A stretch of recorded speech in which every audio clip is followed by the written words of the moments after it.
Hello, everybody, and welcome to another Ikoria draft here on the channel. Before I dive in, I do want to remind you that if you enjoy the video, be sure to hit that thumbs up button, subscribe to the channel, and leave a comment in the comment section down below. And I also would like to introduce our special guest for today's video, Ben Stark. He is a Hall of Fame Magic player known for being one of the best limited players in the world. He is in the Rivals League. He has a Twitch stream at BenSMTG. You can find him on Twitch. You can find his YouTube channel, BenSMTG, as well. You can find him on Twitter, and he does even offer private coaching sessions if you would like to find those. Welcome to the recording, Ben.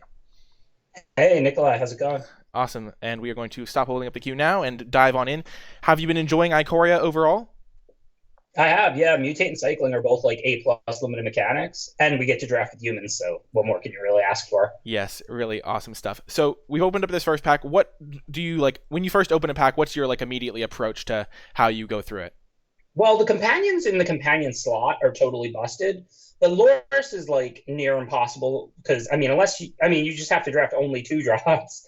You can draft a bunch of cycling spells, but it's really hard to make Loris work like perfectly in limited. You can definitely do it. It's also just a good card in your deck though, because if you don't meet the companion requirement and you just prioritize 2 drops aggressively because you have Loris, then you can trade off 2 drops, cast Loris, and then you still have 3 and 4 and 5 mana creatures in your deck.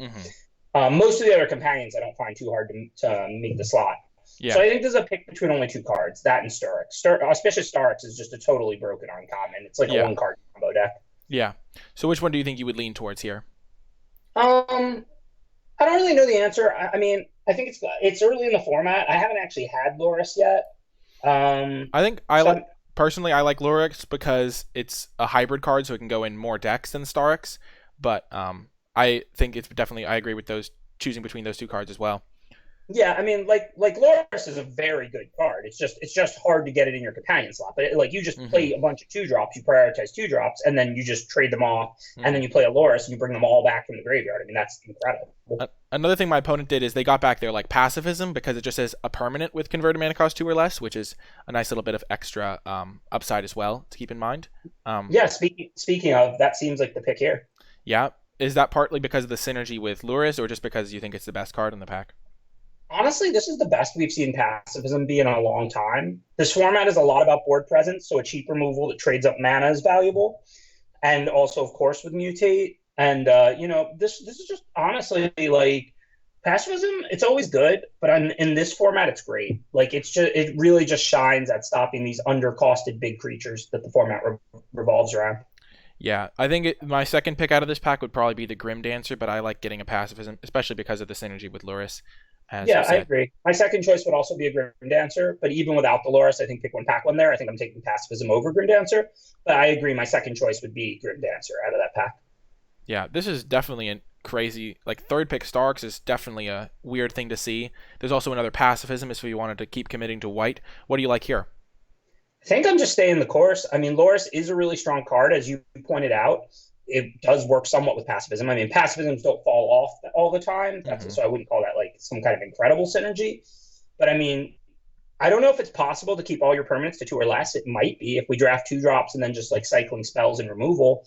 For now, Starix is better than pacifism. Pick one, pack one. I'm taking Starix over pacifism. But following up Loris pacifism, I think I'm just taking another pacifist. Yeah, I like that logic as well. If the pacifism wasn't in the pack, I do think I would take Starks over the Snare Tactician or something like that.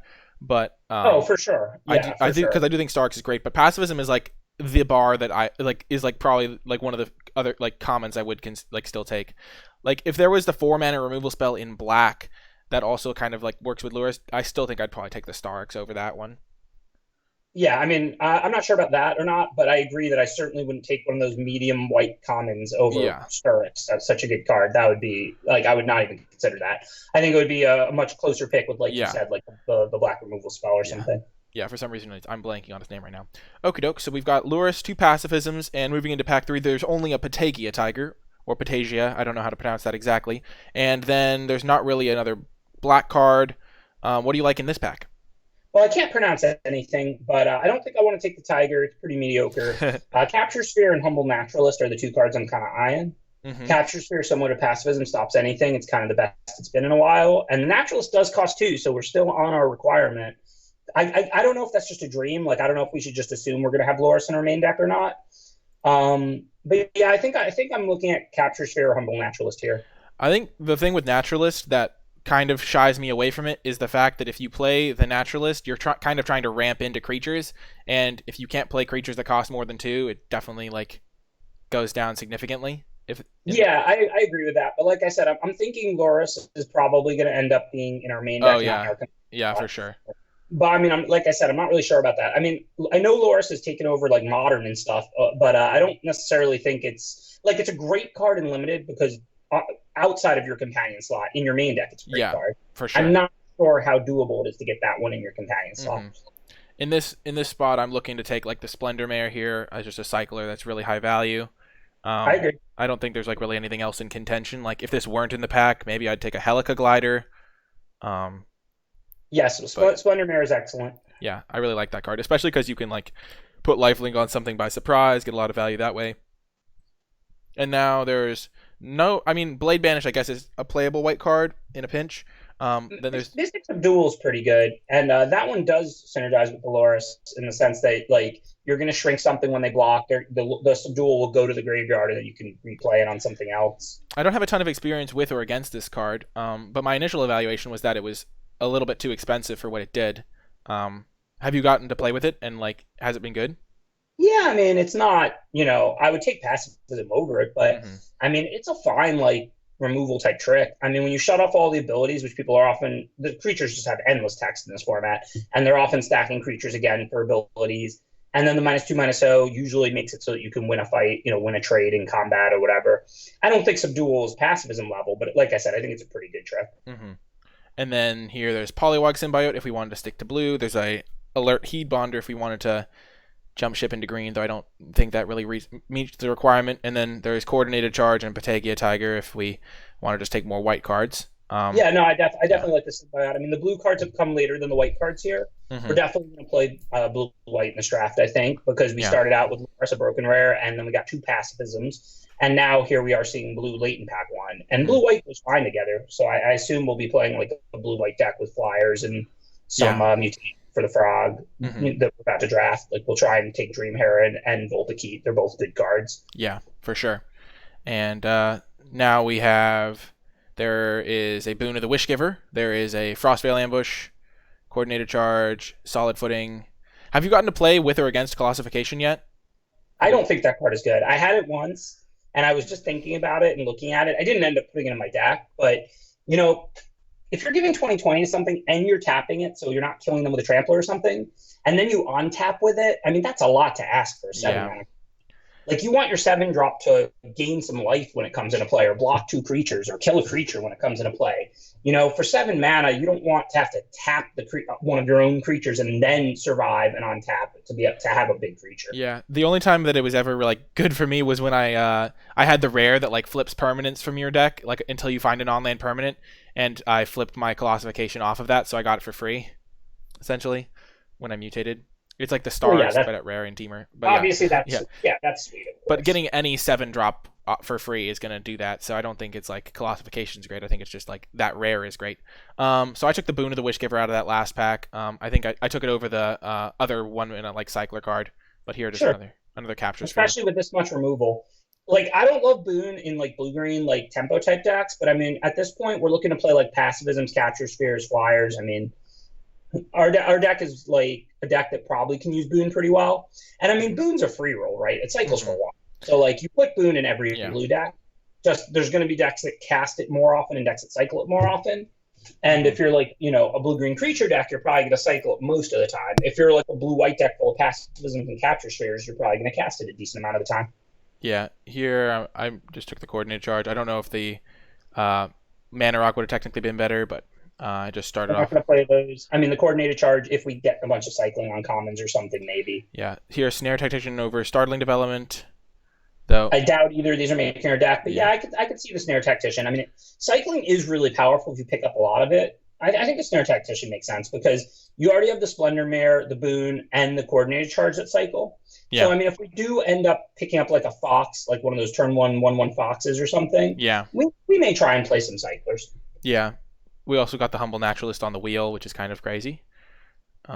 just in Yeah, case. I like Humble Naturalist a lot. Like I said, this is kind of like a board presence format in my opinion. So something like Humble Naturalist that lets you get out in front of the opponent is like really strong in this format. Hmm. I mean, we're not considering green. Like we saw the blue late, the white early. We're playing blue white. Like this, like we have our colors, but like it is crazy to me that a Humble Naturalist would table. Yeah. And now anticipate over the turtle. Yeah, sure. I mean, Yeah, I neither of these are. don't think we're playing either of them. Yeah, on my stream, I say these cards don't matter. Yeah, I like that.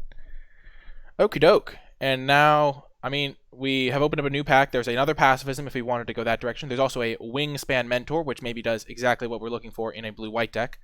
The rare is not really playable for us.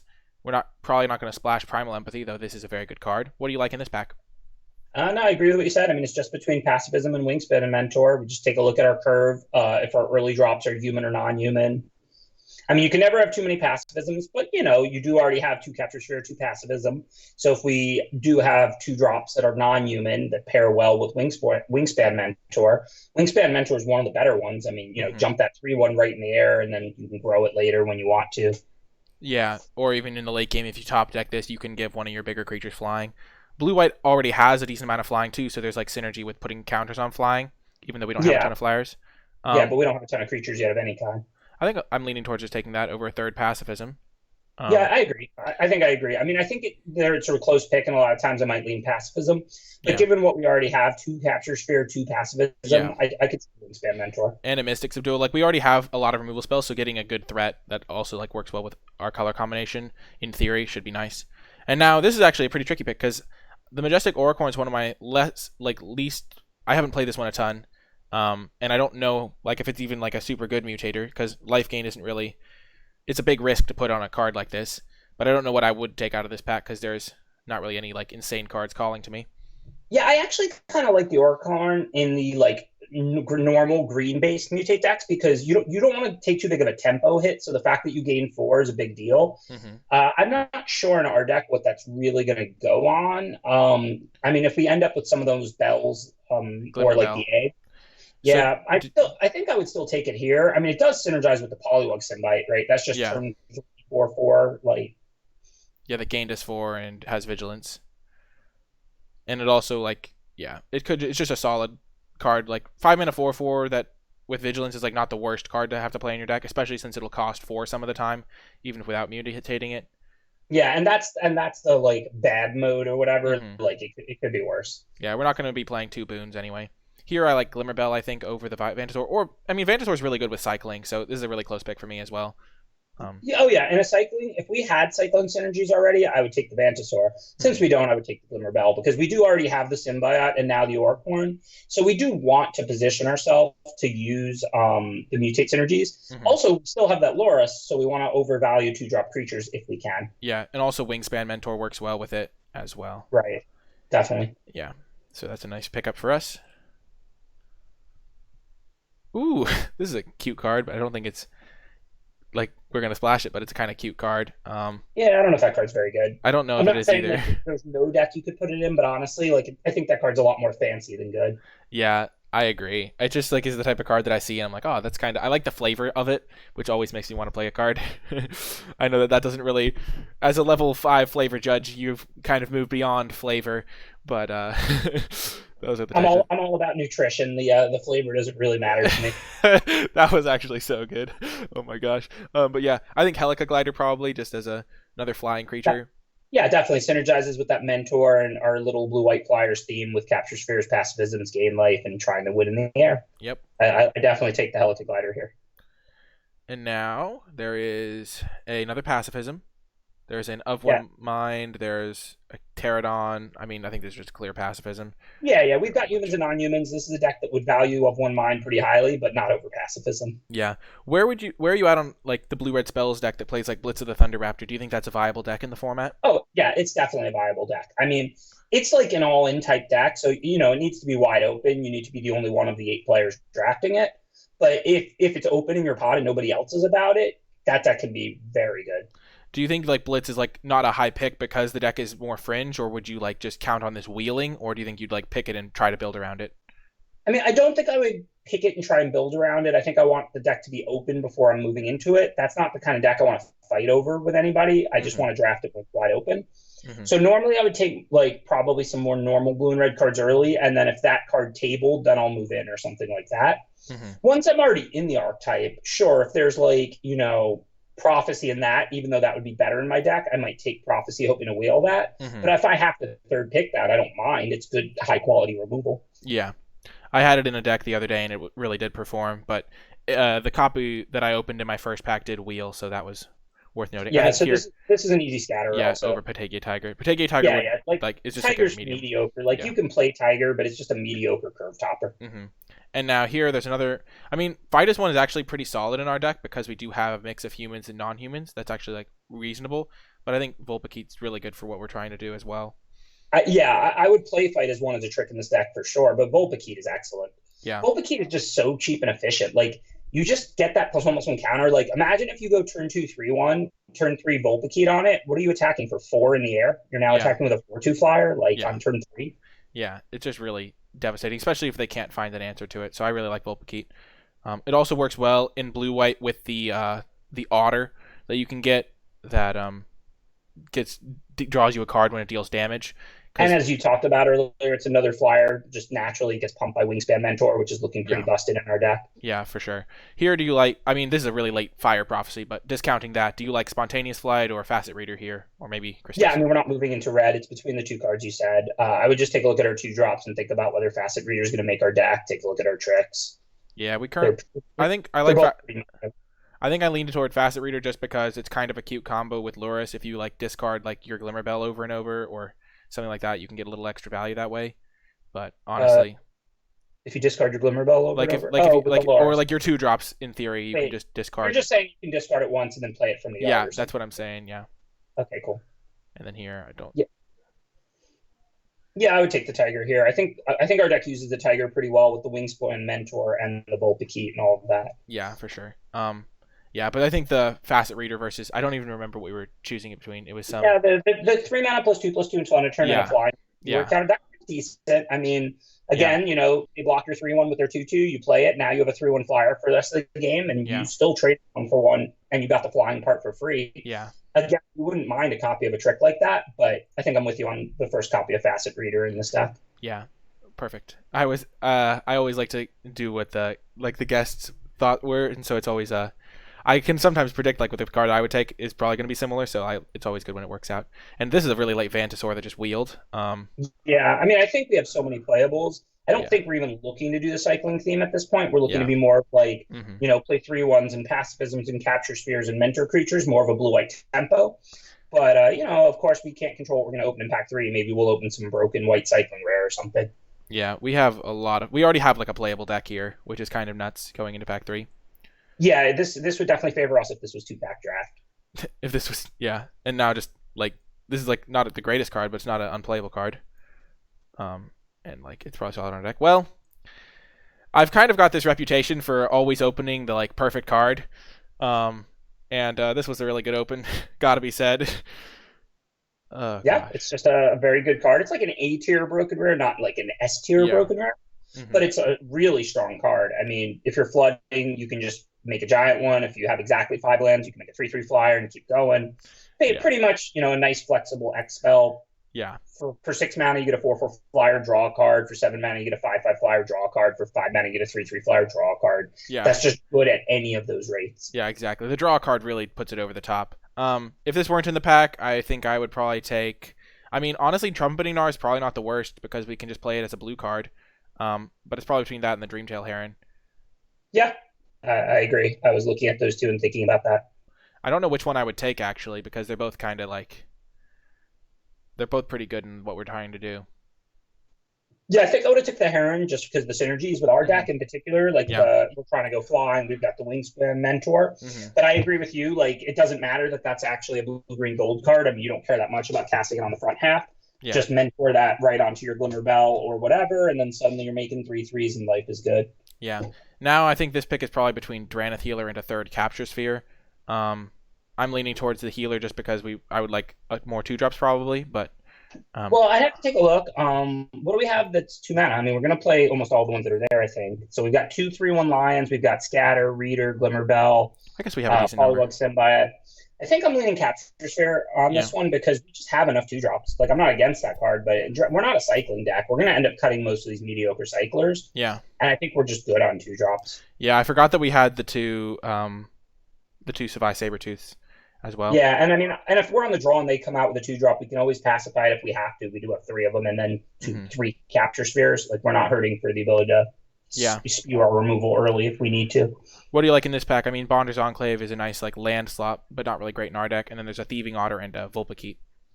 Yeah, I mean, I think that the Botter's Enclave is actually the worst of the 3 cards for a deck, but I'm actually considering it just because we have so many playables. We're going to end up cutting good cards anyway. That the ability to upgrade a plains or an island might offer us more than the ability to upgrade our 23rd or 24th playable, which is just already going to be a good card, right? Mm-hmm. I can get behind that. I like trying it. I think it's also like we don't have an insane amount of 4 power or more, but we don't have like literal none. Like we have like the Oricorn, and then we have like Wingspan Mentor can grow some things, and then I guess like Sabertooth could get Vulpikeet, if it goes on a 3 power creature, that creates yeah, a 4 power. Vulpikeet creates a 4 power creature. I mean, here just gonna take the Skybonder, right? Yeah, like yeah, absolutely definitely great in the deck. Is the Day Squad Marshall that 3/3 human that makes another one? Yeah, I don't think we're playing it. No, we're not. I just took a few of them. I I think we got them like second to last pick in the first pack or something like that. Here we're gonna just get a Jubilant Skybonder over Flight probably. Yeah. Jubilant Skybonder is excellent in our deck. So many of our creatures fly, and we can tax their removal. Yeah. And now there's a Swallow Hole and a Thieving Otter. As much as this pains me, Thieving Otter is kind of like the new Audacious Thief. I mean, this is just a Swallow Hole. Swallow Hole is just good quality removal. Yeah. Exactly. It also helps grow our creatures into 4 power range for the Enclave. I think the Enclave's a nice pick. I totally agree with what you said about like when you're upgrading a card. Like I've taken Evolving Wilds over good 2-drops for my deck sometimes just because I already have like 6 good 2-drops. So you want to just make your fixing better if you're already going to be playing and making cuts on good cards. Yeah, that's what you're thinking about. Like, if let's say this was a draft where we had to switch colors and we moved into red, blue, and pack 2, and we had enough playables, but not a lot. You know what I mean? We had 17 instead of 27.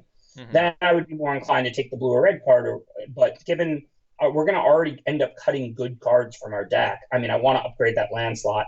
We also have the Shark Typhoon, which is another 4 power creature pretty easily. I mean, there's no guarantees we're going to draw cards off that, but we probably can make it happen sometimes. Yeah, and like the extra value you get from this is going to be better than the extra value from a slightly better 2-drop or a slightly better right. 3-drop. Because I mean, we still have to cut another 3 cards or something. Yeah. I don't even know what we're going to cut. Yeah, here I'm just going to take the Evolving Wilds for the similar reason. I mean, also the cards in the pack just aren't very good, but yeah.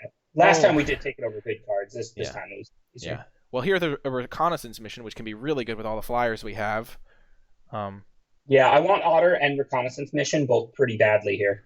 I feel like we saw a couple of Otters in our other packs that have a non-zero chance of wheeling, because we might be the only blue drafter just looking at all these blue cards. It is true. The white cards we had to take earlier. The blue stuff came late.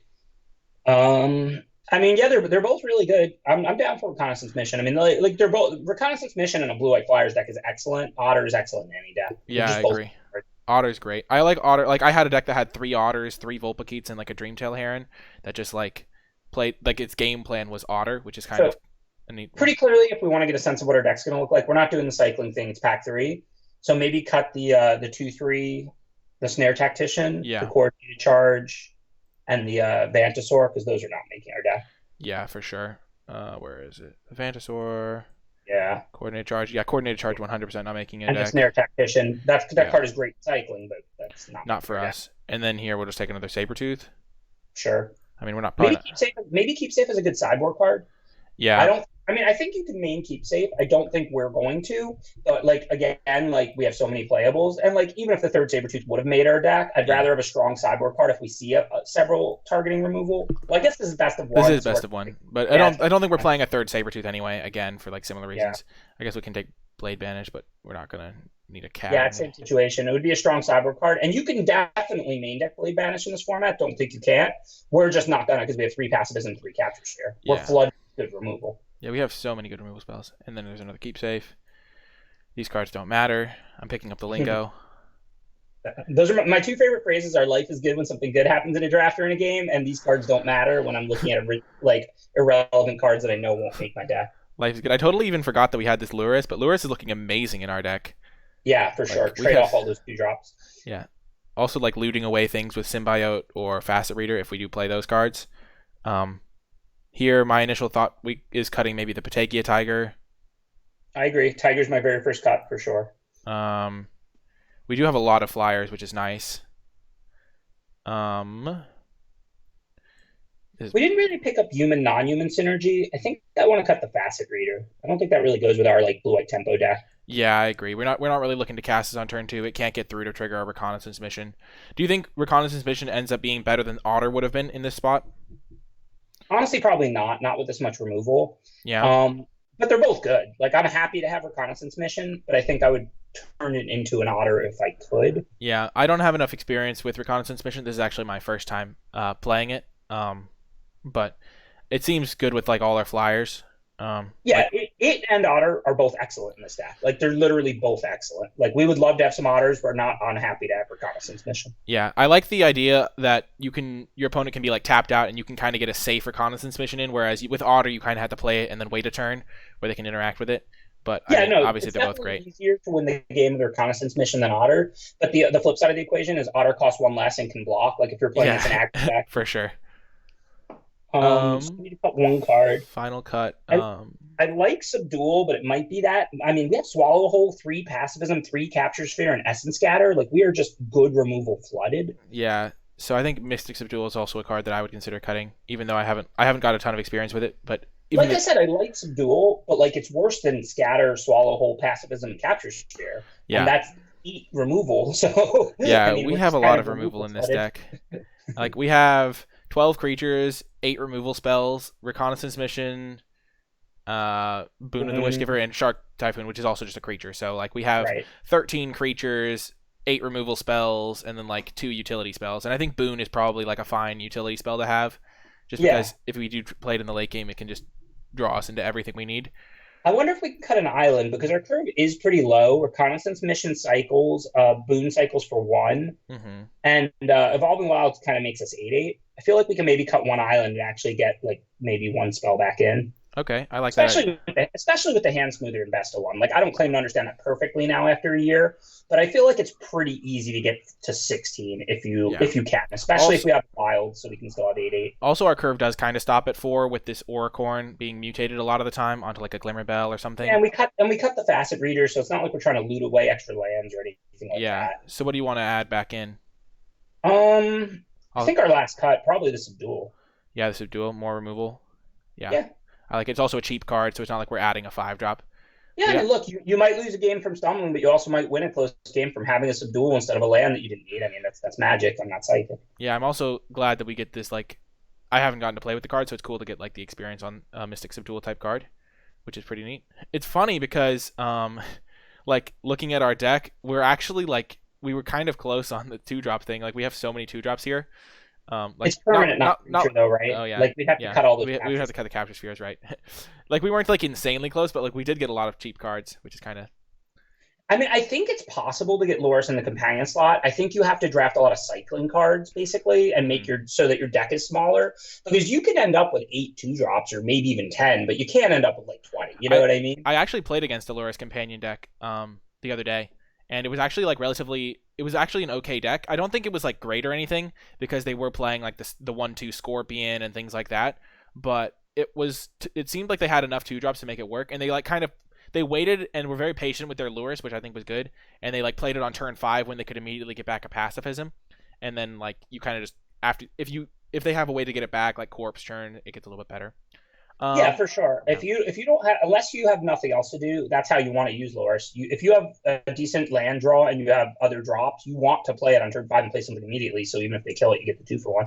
Yeah, it just seems like it's too much of a power level hit to like not be able to play your spells. Oh yeah, Loris is a fantastic card. Like it's a great main deck card. It's a 3-mana 3/2 lifelink that can win you a game in the late game by bringing back a bunch of cards from your graveyard. But it's not easy to put Loris in your companion slot. Yeah, agreed. Speaking of this hand, pretty easy keep, I'd say. I mean, we have a bunch of 2-drops. I would never on the draw.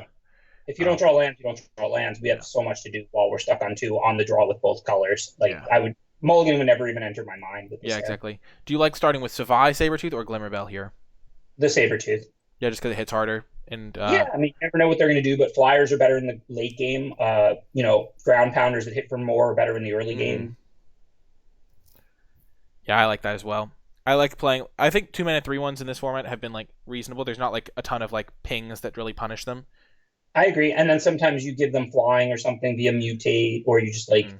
trade off your removal because we have a lot and they get in, or they just trade up with 3/3s because, like you said, there's just not a lot that punishes one toughness in this format. Yeah, agreed. Now, do you like playing the Skybonder, or the Splendor Mare? Because I think playing one of those two is definitely reasonable. I think Yeah, attacking first for sure. yeah, for sure. We're going to attack first, and then post combat. I think we play the Splendor Mare. I don't think we're going to need to cycle that. We're not looking to give lifelink to anything.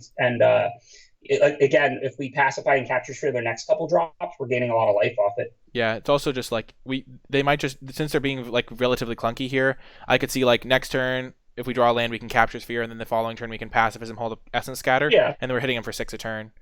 yeah, it's an important concept that when you have a land light hand full of business like ours, you want to be as mana efficient as possible. I mean, Mhm. granted, we were debating between 2, 3 mana spells, so that's the same. But in general, like, yeah, we're gonna get to two. We're gonna get to double spell at some point in this game, unless like we just win very quickly or something.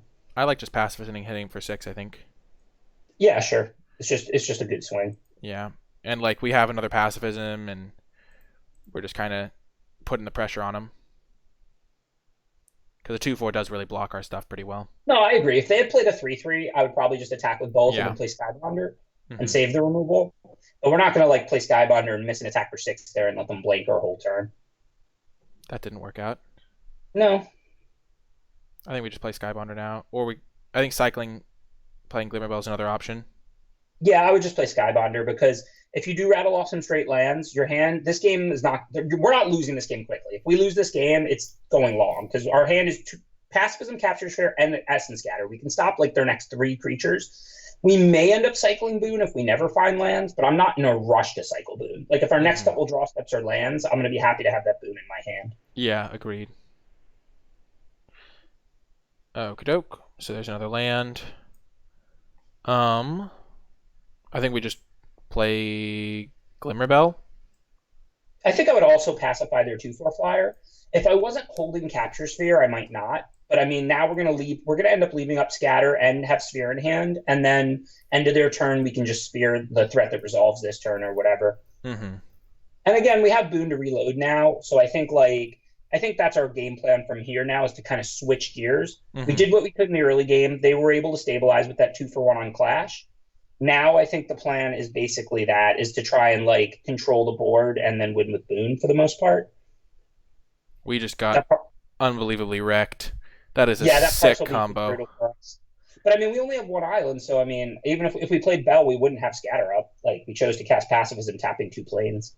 Yeah, I mean, I don't think it's like that's just like a cool combo. I don't think it's like us getting owned. I mean, this is gonna happen.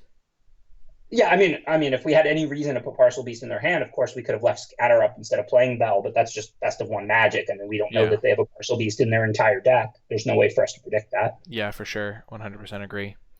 Um, we don't really have any. Like we could technically tap it and attack for 4, 2, 3, but that doesn't really do much.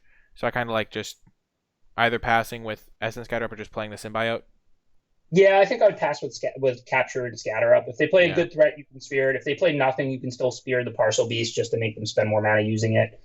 And of course, if they play a good threat, you can scatter or spear it, depending on what makes more sense. yeah, This is going to be a tough game to win now. I mean, our game was looking really good on the plan I said, where we would capture Spear a threat that resolved. We could leave up Scatter because Spear has Flash, so we can always do it end of turn. And then we could try and Boon for the win. But now they're just drawing 2, 3, I don't even know how many cards a turn with this Bell Beast combo. yeah. Definitely a scary combo. I think we let that resolve. Mm-hmm.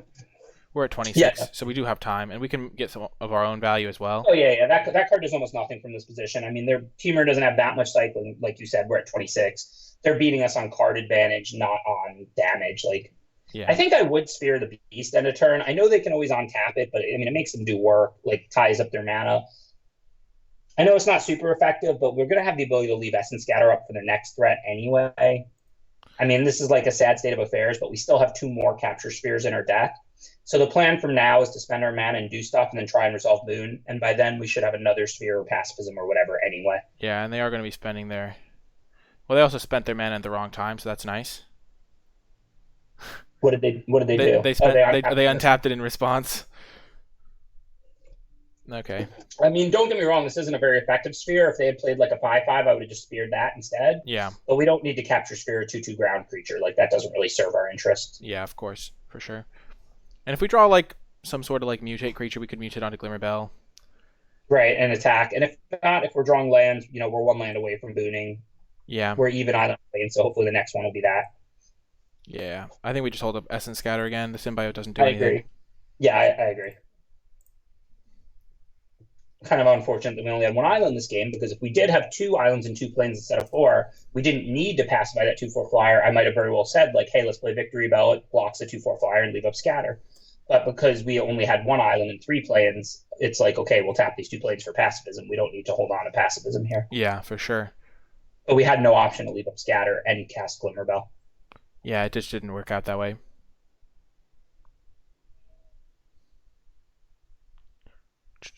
Humble Naturalist. Don't care. We're not scattering that. Don't care. I mean, any ground creature pretty much, or unless it's like a big one, like that can attack. Yeah. Anything scatter anything medium sized. Like if they played like a 4/4, I'd scatter it. But like we're not scattering a 1/3 mana creature when they have 15 lands in play. Like that doesn't help us. Yeah, anything that can get blocked by a 1/3, we don't really need to scatter. So Vulpikeet, we can put it on to. We can't attack through this really anyway. Well, I think I would put the Polywog Symbiote out now, and then you can mutate the Vulpikeet on that.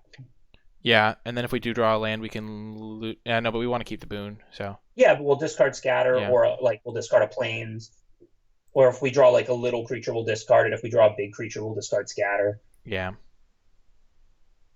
They are drawing a lot of extra cards, but we're going to draw 4, so. And we have all flyers, so a lot of their cards don't matter. Yep. I'm actually okay with that. Yeah, I mean, it is what it is. I mean, we'd rather it resolve, but it's not the worst spell to have countered. Yeah, if Boon got countered, it'd be much worse, I think. I agree. And we still get to loot, so that's cool. Yeah. Probably just get rid of the Savai. Yeah.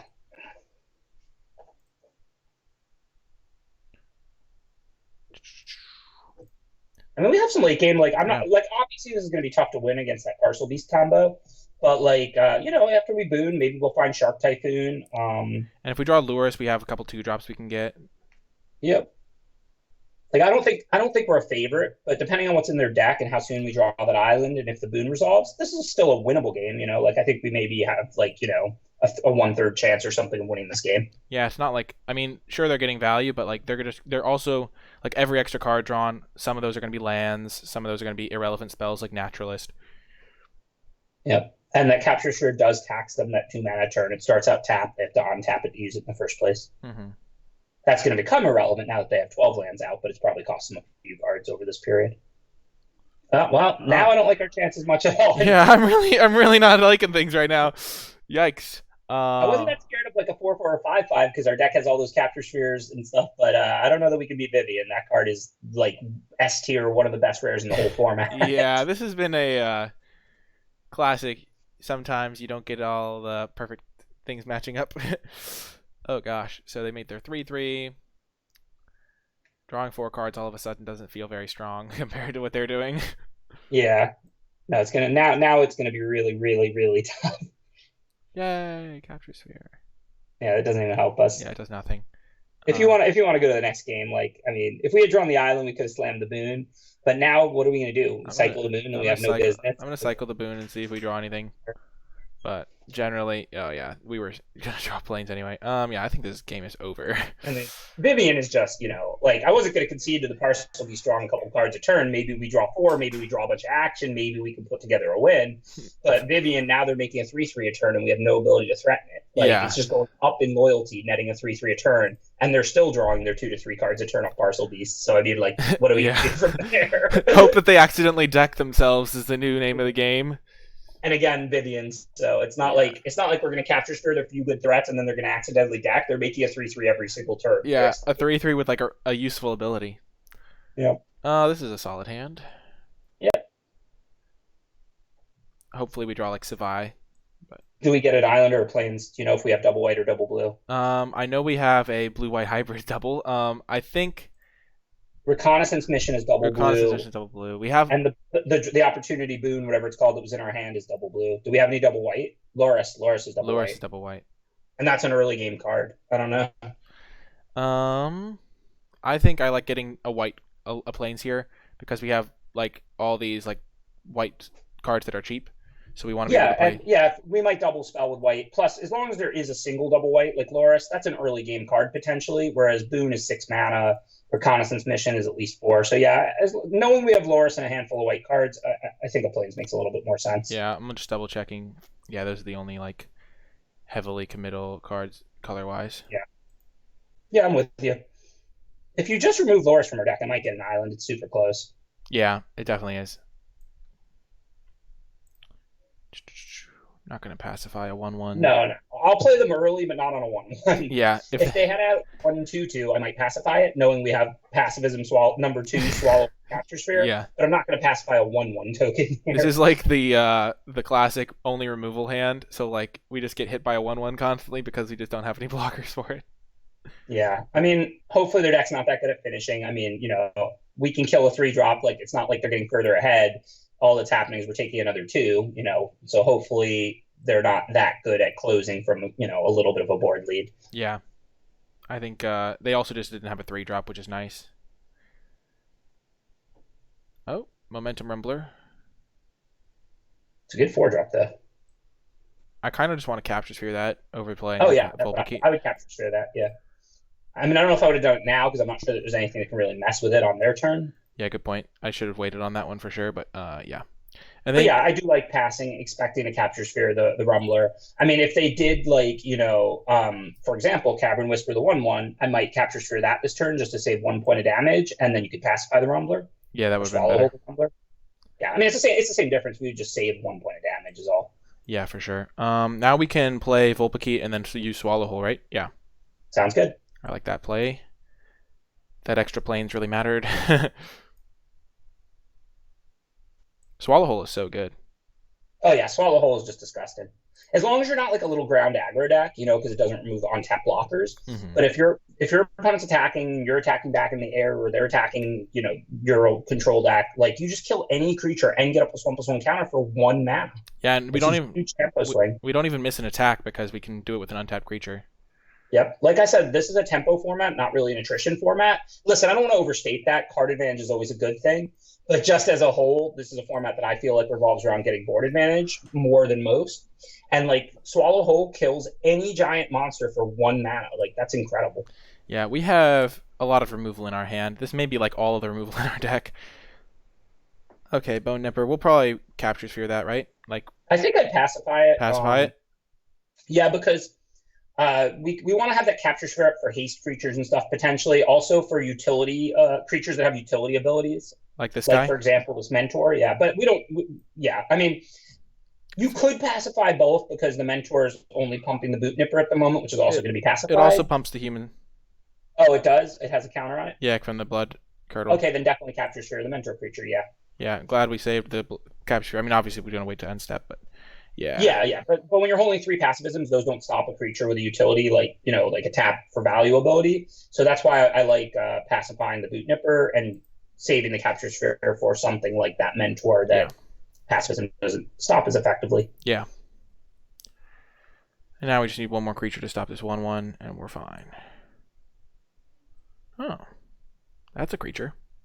Yeah, the only thing that's interesting here is do you attack or not? Because it's a 1/1 menace. Oh, man, you're right.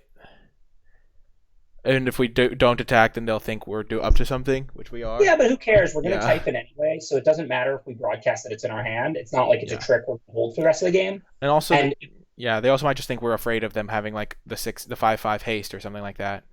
Well, here's the way I see the situation. Sure, we're broadcasting, we have a flash creature, right?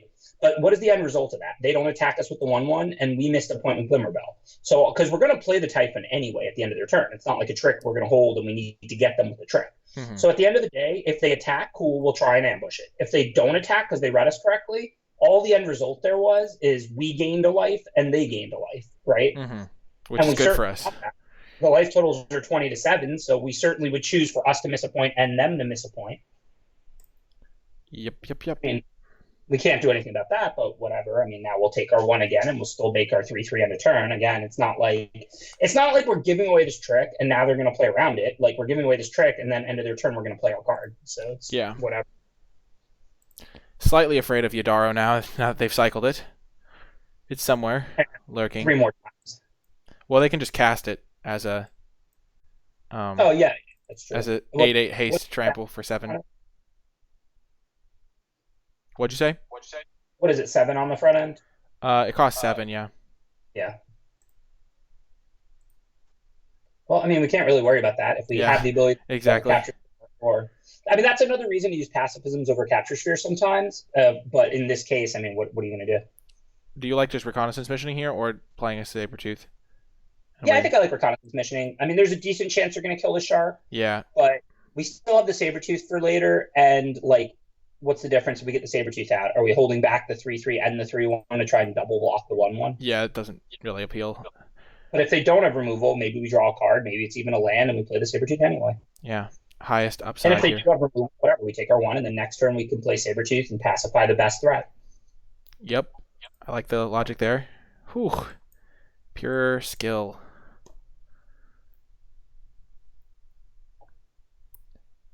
Oh, gosh. Well, then. Well, it's a scary card, but if they don't have any follow-up, 2 isn't 0. I mean, we're drawing extra cards. We already have a pacifism for it. Yeah. Or we can't really beat anything else now, but take it easy. Oh, yes. That's actually not that bad, because that's their only lifelinker, and we're going to pacify it. So. Yeah, I think... Oh, so they have an egg? Okay. Yeah, we're fine. Oh, yes. That was a great draw. Oh. Yeah, wait. You don't want to show them that we have a pacifism, because they might not block with the Mentor. Wait. I was thinking we play the Mentor, give this thing flying, hit them for 6, have a blocker for their 1/3, pacify this thing, go to 1. Yeah, okay. That's fine. If you want to play the Mentor first, that's fine. Because then we have a 1/3 to block their 1/3, and then we're going to pacify either the bat or the 1/1 token and the bat, depending on whether I'm going to hold up double white in case we draw Luris off of our thing, because I think he might have lifelink. Yeah, sure. Also, if we draw a plains, we might end up casting double pacifism. Yeah. And by holding up double white, we open up the option to drawing both. Take action. Yeah, no, I like this. This is what I wanted to do. I just didn't want to pacifism pre-combat. There was no need to do that. Ooh. Yeah, just slap the unicorn down now, I think, right? Oh, no, we still want to pacify this thing. Yeah. Because we can't have a flyer this turn. So yeah, you got to pacify the 3/3. I think I would also pacify the 1/1. Yeah, I think so as well. Yeah, we're just spending all our mana so well, and we're going to gain 4 life. We don't want to accidentally die this turn. And we're going to be drawing a bunch of extra cards.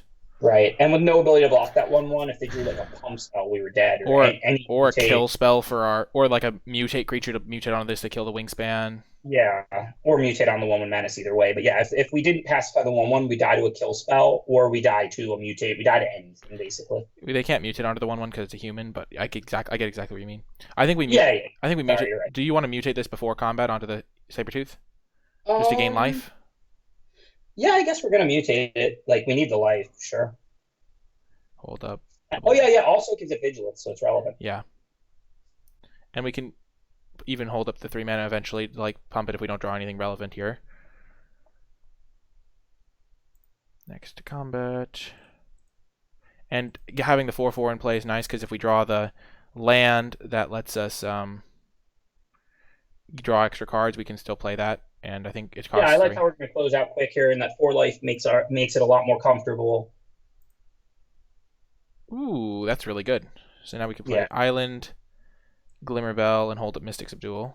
Yeah, for sure. I mean, like you said, we'd pump if we didn't draw anything good to do, but there's no way we're going to pump +1/+1 here rather than hold up a trick and put another flyer out. Yeah. Even if they play a flyer now, we can subdue it. If they play that big creature you mentioned, we can subdue it so it'll lose haste and then it can't attack us this turn. Oh my gosh, Subdual's so good. Well, I must say, Reconnaissance Mission was probably a little bit better than Otter would have been, but that's just a little bit results-oriented. In that particular case, it was better, but Otter can definitely be better in other times. But yeah, well, listen, they're both good cards. They're both good cards, yeah. I'm all about Otter and Reconnaissance Mission. Like, they're both good even cards. Combined, turn 3 Otter, turn 4 Reconnaissance Mission, so much value. Back to 1-1. It was going to be a real shame if we went 0-3. That would have been, that was like flashing through my head. I was like, dang, that would be really sad. But it happens to Oh, this everybody. deck's really good. I mean, Yeah. if we go 3 or 1-3, it will just be because we didn't get to draw. Things didn't line up well. Yeah. I mean, I don't know if you're ever a favorite to get a 7-2, but I think I would expect this deck on average to get at least like 5 wins. Yeah. I think. Oh, there's Luris. It does have lifelink. I think it's a good hand, obviously. I mean, we got 2 drops in Luris. Yeah, I mean, it's not a perfect hand. Like Yeah. 2 copies of 1-3 is a little underpowered. But I mean, if we do manage to chump or trade them off or get some value, we do have Loris. Either way, you're never going to mulligan 4 lands, 3 spells, a 2-drop, and 3-drop in both kinds. Yeah, of both mana. colors. Yeah. Like in the probably a million games of limited I've played in the past 26 years, I don't think I've ever mulliganed a hand like this. Not once. You know what I mean? Like if you have both kinds of mana, 4 lands and 3 spells, and your spells cost 2, 2, and 3, like what are you mulliganing to? Yeah, exactly. I sometimes like to think of these types of hands of if I subtracted a card from this hand, like does it ever get better? Like beautiful 6. Yeah. Like if you mulled a 6 and you have the same exact hand, you're just like, well, this is like a perfectly reasonable hand. Yeah, like this is kind of an underpowered hand. It's far from perfect, but like, what are you mulliganing for? Like, what 6 do you want? Yeah, it's not like we have like some absurd card. Like even if we had an absurd card, like you don't mulligan this type of hand because you just we have an absurd card. It's in our hand. It's in our hand. Yeah, exactly. We have Luris, we have 2/2 drops, and we can cast all of our cards. I think we'll mulligan for more. Yeah. Even if you mulligan, you're gonna keep 3 lands, 3 spells a lot of the time. Yep. Do you like playing Luris for no value? Or like yeah, because our hand's not doing anything else. Like we are flooding out with our underpowered hand. We are losing the way this hand loses. Like our first 2 draws were both lands, and we don't need this many lands. Yeah. So I'm gonna put Loris out here. I mean, if they kill it, they kill it. Our deck doesn't revolve around Loris. I'm hoping. Hopefully, we'll draw a Reconnaissance Mission. That was exactly what I was hoping for. Yeah. Or if not, like, Unicorn would be Oracorn, whatever it's called. We would turn Glimmerbelt into a 4/4 flying, gain 4 vigilance. Anything like that would be sweet. Sharknado. Also, Boon. Yeah, Sharknado, Boon. We already have 6 mana. We'll draw 4 cards in a few turns. Wow, that's unlucky. They drew 3 cards off Reunion and 1 for their draw step, and they didn't find anything to do. Yeah. Any lands or anything. And you got to assume they don't even have Prophecy or anything because they would probably have played that on their turn while we were tapped, and they could safely resolve it on Loris and try and dig for a land. Yeah. So they literally didn't find a land or anything castable. Yeah, they're playing 3 colors, which is good to know, I guess. They just concede. That's so unfortunate. That's like, that's an ouch.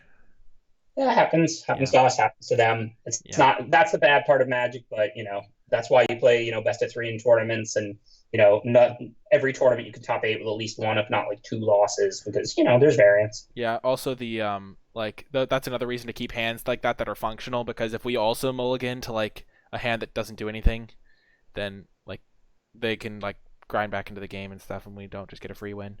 A hand like this? Yeah, I think this is a mulligan. Just gonna go out on a limb here. Going out on a limb. It is a fine hand though. Not the best, not the worst. Yeah, definitely. I think we get rid of. I mean, we can get rid of Evolving Wilds. Probably just get rid of an island though and get a Plains with the Evolving Wilds. I agree.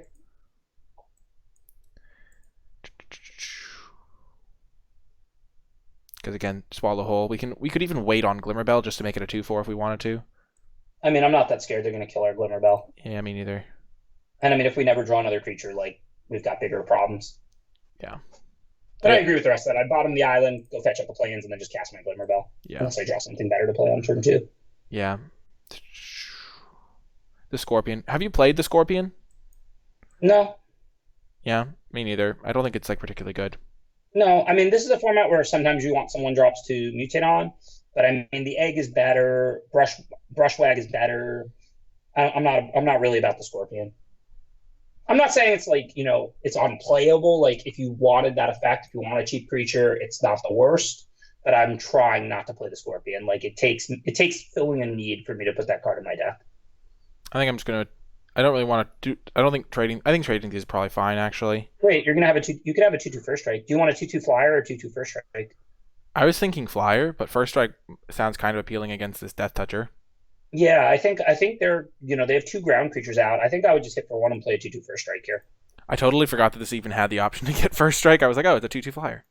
You do call flying substantially more than first strike, but against like a ground aggro deck with a 2/1 Death Toucher out, this would be the time to call first strike, I think.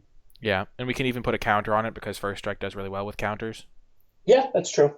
Although also going kind of separating our resources and upgrading the Glimmerville might make more sense. Yeah. I mean, we'll have to see. We'll have to see what they do, obviously. Yeah, they're probably The not. one downside of the first strike line here is they don't get to tap their creatures, and we don't play Swallow Hole. But the thing is, we don't necessarily really want to Swallow Hole these little creatures. Like, we'd rather save that for something after they mutate or some big threat. Yeah. Like, we can't necessarily be in a rush. You know what I mean? Yeah, exactly. Like, this game isn't going to end anytime soon. We don't have any pressure. We have 3 removal spells in hand. As long as they don't we go. can also always attack with a 2/2 first strike Yeah. if they don't have anything else going. So yeah, I think that's what I was thinking as well until they played a second Death Toucher, and now it just like blanks them very well. Yeah. No, I'm with it. We're not in a rush. Like they seem to be a little black aggro deck. They've got 3 cards in hand. We have 3 removal in hand. We just have to chill. Yeah. I agree with playing that land because you wanted to have Capture Sphere up. But if you do draw another land, you might want to hold it because in this format, the mutate black 4/4 menace that makes the opponent discard a card when it mutates. That's like an almost auto include. Yeah. So you really want to try and hold 1 extra land so you don't end up having to discard a removal when you have the option to do so. Yeah, I'm in the same boat. I was just thinking of the Capture Sphere line as well. No, for sure. I would have played the land as well. I would hold land 5 though. That's why I was just mentioning it. Do we Capture Sphere the Mentor? I mean, you got to do something with the Mentor, right? I mean, you're not going to let them start growing that Nipper. Yeah. I think using our mana efficiently is nice as well. Yeah, now we hold the land. Yeah. It's not like we have a boon in our hand or anything like that. Right, and you don't need to hold 2 lands. So like if we draw a land, we'll play a land, and then if the turn after that we'll draw boon, we'll play the land, and then we'll have 6 mana for boon. Yeah, and we know that they have 3 spells in hand because they only have 3 lands in play. Yep. Slightly unfortunate, but what can you do? Yeah, no, not a big deal. We can afford to take 2, and then you can swallow whole the one with lifelink and death touch. Yeah, and then we'll have a 2/4. Yep. Obviously on tap and block the Scorpion because we have nothing else to do. Yep.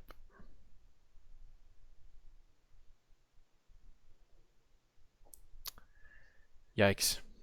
Well, again, if we brick, we can pacify, and we're taking 3. It's not that big of a deal. Agreed. Hopefully, we'll draw a creature. We got our creature.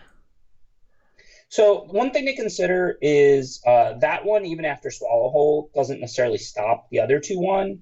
So we might want to Swallow Hole. We might just want to pacify. I think we want to use the removal spell here because we'll take another 5 from them hitting us again after they just use Spring Draw Trap, and this is a virtual. Well, yeah, we're 100% using removal. The question is, are we using both removal or not? Huh.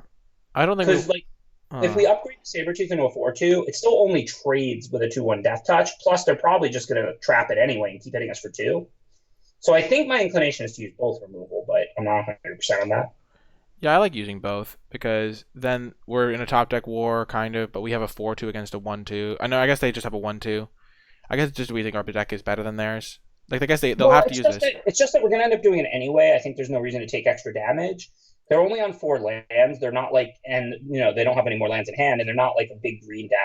I mean, look, they might rip a good 3-drop. We might really regret using this pacifism. But how many hits for 2 are you going to take from the 2/1 Death Touch before you play your pacifism? Yeah, exactly. Because if we brick, we still want to, we'll have wanted to use that. So I like this. And the Death Touch is going to trade for one of our cards at some point anyway. Like, we're going to have to block it. If it was a 2/1 no ability, I probably wouldn't do it. But, it's a 2/1 Death Touch, and they're out in front, so we're going to end up having to trade a creature for it anyway. Yeah. So, this is exactly what was expected. Now they're only hitting us for 1. We have some pretty good draws in our deck. Like, Luris would be an amazing draw. Luris would be sweet. Sharknado would be really good. Boon would be really good. Good work, Sharknado. Yep. Eat a 1/2 Scorpion, draw another card, get a 3/3 flyer. Life is good. Sharknado is such a fun one. I literally, when I saw this card, I was like, I can't believe they made a card based on the movie Sharknado. It's not even called Sharknado. We've been calling it Sharknado, but it's actually called Shark Typhoon. Well, yeah, I'm not sure the legalities. I assume you can reference things, but you can't actually use copyrighted names like that. But I don't really know. Yeah, I mean, I'm assuming that. So we got a nice card value. We get our Sabretooth out. Yeah, I'm sure calling it Sharknado would actually have been illegal or something like that, but it's weird that they have like all these like cards that have like the card styles with the names on them. There's no way we trade here. We're just hitting. No, no, I like taking and swinging back if you can. Yeah. Plus, if they play like a 3/3 or 2/2, you'd much rather trade with that. And if not, you'll trade 1 for 3.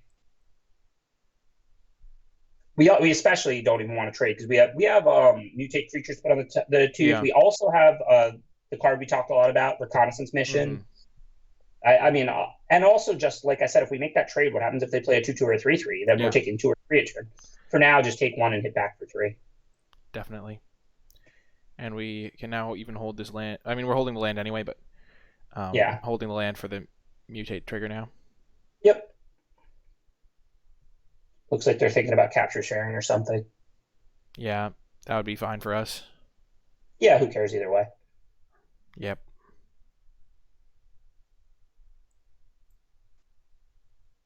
I don't think we have any way to like sacrifice creatures once they're in play, but we're just totally fine. Yeah, nothing comes to mind. I think the Bushmeat Poacher is actually a pretty solid card in the format. It's been kind of one that I've been like thinking about, like the 4-mana one that you can pay a mana and sack a creature to draw a card, and like tap. I agree. I think that card could be like reasonable. Especially because black-white humans, like a bunch of little tokens and creatures is a thing, and it lets you sack tokens to draw cards.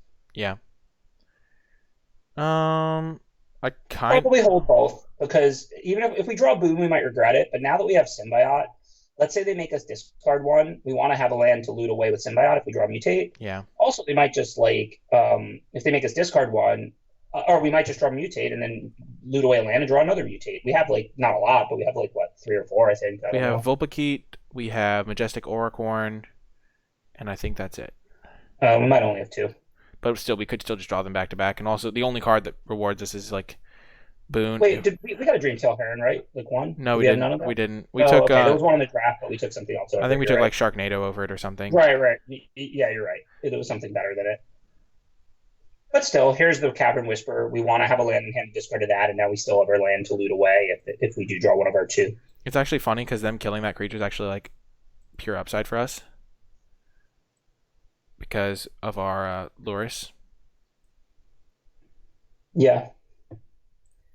Still losing us 4/4 now, but what can you do? Hopefully we'll draw Pacifism, a Spear, or one of those Mutate cards, or the Reconnaissance Mission. We just need to draw like anything, basically. Yeah, and they also have just like haven't drawn lands this game. Like they've been stuck on their lands the whole game, and we've just been drawing like all lands.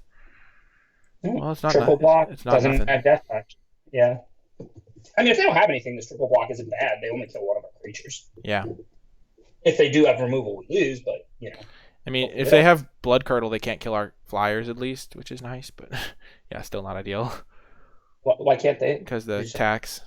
Yeah, but it's just an extra 2. They have 6 out, right? Oh, I miscounted their swamps. I thought this was only 3.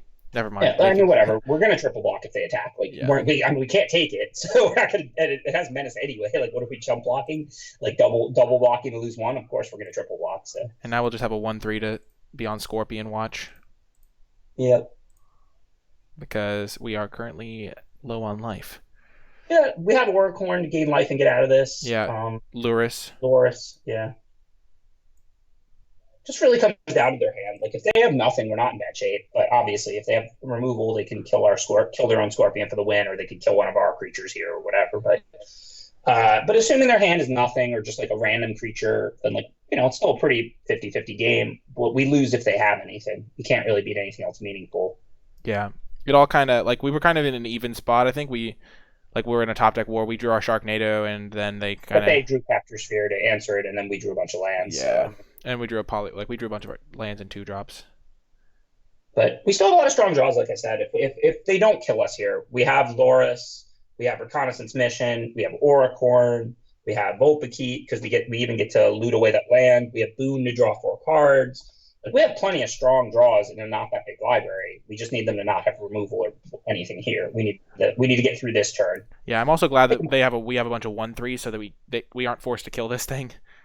For real. It's like actually super nice because we're like virtually dead to that thing. Okay, well that's a bummer. Yeah, again, we have to draw something. If that's all they have, if we draw like Auricorn or Loris or any of those good cards here, we're still alive. We're still fine. Okay, so what are we gonna get back? We're gonna get back Savai Sabretooth probably. What are our options? Glimmerbell, Sabretooth. And that's it. That's it. I think I So like getting a 3/1 to trade with the Deadeye. yeah, sure. And then it's not like we died to the Scorpion, even if they killed it or something, because the Loris can block. So Yeah. Wow, so many options. yep. Well, that was a good draw, finally. Yeah. Yeah. It's only It's one a per tight turn. one. Yeah. Yeah, only one per turn. And still hold the land because we still have those 2 mutates. Yeah. Well, that's a big change if they can't kill Loris. And if they had Yeah. removal, they would have used it. Yeah. And we can attack with Loris next turn if we want to, cash in that life. I mean, I'm not sure if it'll be worth it or not, but it probably is if we brick, because if we're at 2, we die if they top deck removal. And we could always play one of the 2 drops out of our yard pre-combat and then attack with Loris. Yeah. And if we get the trade and go to 5, again, Loris is really powerful, but we'll have a pretty big board advantage. Yeah. So I mean, if we draw something else, we won't do that, obviously. Like if we draw, if we have other better options. But assuming they don't do anything and then we draw a land, I think I would probably pre-combat play a 3/1 and then just attack with the 3/1 and the Loris or something like that. Would you rather have a 3/1 or a 1/3 flyer? I think a 3/1 because it's the second one and they can only trade the Scorpion for one of the 3/1s. But it does depend on everything that happens here. Okay, so this thing now has lifelink. So we'll see what we draw. Okay, so we bricked. Yeah, and so now I'm not sure because now they have a little bit more out though. Now we got to kind of reevaluate. This thing is So they Death can Touch grow that Menace. to a 2/3. This could be a 2/3.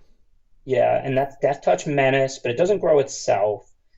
So if we don't go to 5, we die to removal. But we might want to wait a turn now that they did something else good. I kind of like getting out Glimmerbell before the Savai, just because then if we draw a Reconnaissance Mission, it's actually like a great, like a solid draw. Whereas it's going to be hard to punch through on the ground potentially. Okay. I think with the Mentor outgrowing things, I mean, we're not ending the game anytime soon with them at 17. I think I'm willing to lose this game to a top deck removal.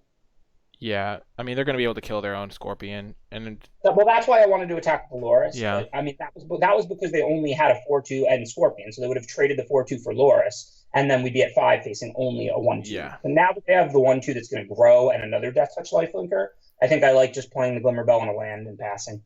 yeah, and the land so that if we do draw our Because I didn't think we had to be in a position where we were conceding if they top deck the removal. Because again, if they don't trade Dreadeye for Loris, then Loris can attack again and gain 3 more life, and we're of course happy. If they do, then the board would have been our 2 Sabertooths and Symbiote versus their Scorpion and us at 5. That's a pretty favorable board, Mm-hmm. And if they do now that they have a 1/3 Death Touch Menace and a 1/2 that drains for 2 with lifelink that's about to start growing, I want to get out a few extra 2/1s or a few extra 2-drops. I want to be a little greedier. Oh, that's huge. Yeah, it's good. We I can think shut off Scorpion, and then that pretty much solves most of our problem, right? I mean, does the Scorpion keep the lifelink from the counter, or does it lose the lifelink because it had the counter beforehand? I think it loses all abilities. I'm not 100%. I'm pretty sure that because it already has lifelink, it'll lose it. But if it gained lifelink afterwards, it would keep it. So, I mean, you know what you could do now? Wait. You can attack with the Sabertooth and the Glimmerbell, because if they block with the Scorpion, we're going to subdue the Scorpion, and then it'll lose the Drain for 2 ability. Yeah, that sounds good. We could die to a counter, but, I mean, what could they even have, right? Like, Essence Scatter doesn't hit enchantments. Convolute, you can pay 4. They could have Neutralize. Yeah, but I think if they had Neutralize, they probably would have cycled it, or they would have... I mean... Huh.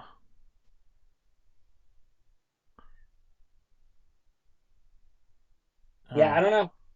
I I also really like I this play think because then we can play, like, if we do trade off our creature, the Mystic Subdual will go to the graveyard, so we can then play the and Mystic then we can Subdual subdue again. something else. Yeah, there's too much value there. You have to try for it. Yeah. Wait, do we send Loris then, though? Why aren't we sending Loris? Because if Loris dies, then we can't get back Mystic Subdual. Well, we subdual, assuming the Scorpion blocks the 3/1 and they block like Deadeye on Loris. We can't subdue Deadeye. That's not enough because it has power. Okay, yeah, this is right. I think I like this. I mean, both common counters don't stop us. They have to have a neutralize. And there is a lot of value here, as we just talked about. We can play the subdual from the yard again on something else. I like this attack. If they have a random uncommon that we have no reason to put in their hand, or even deck, since they're primarily a very heavy black deck and it's double blue, good beats. Yeah. I wonder what they could have in their hand, though. Yeah, I guess there could be something. No, but it's going to lose the ability. So as long as this resolves, like even if they have a pump spell or something, then they might like have their Scorpion live and our Sabretooth die, but we don't really care about that. Oh, that's a card. Yeah, that's a common too. Maybe we should have subdued the Scorpion pre-combat.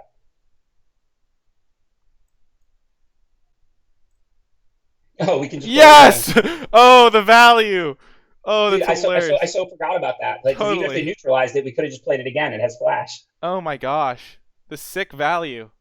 Nice play. I think I might have lost. I completely forgot we could play it in combat a second time. I only remembered because it popped up in this little sidebar. Oh my gosh. That's so good. Hold the one land still in case we draw a mutator. But yeah, nice play. Oh my gosh. That was so good. It was funny because we spent so much time talking about what they could have, and then we Yeah. forgot about the common.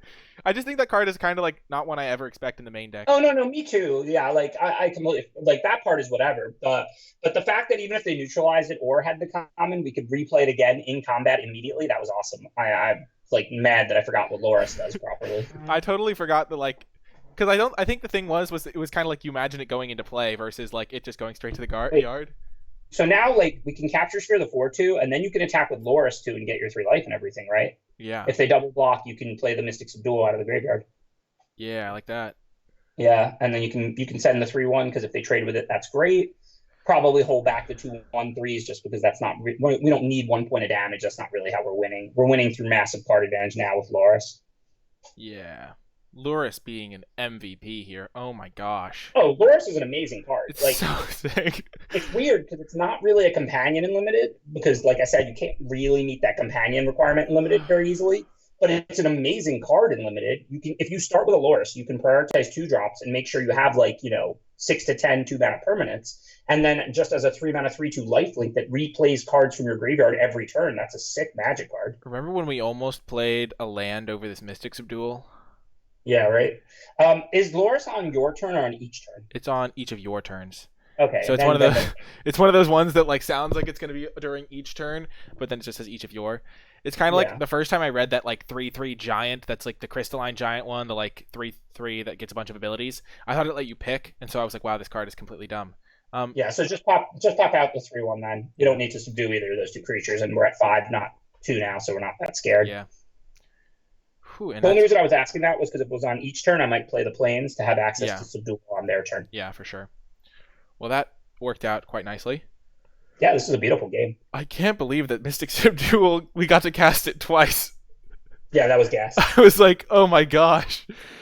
Because there was that moment of shock where you're like, wow, they have like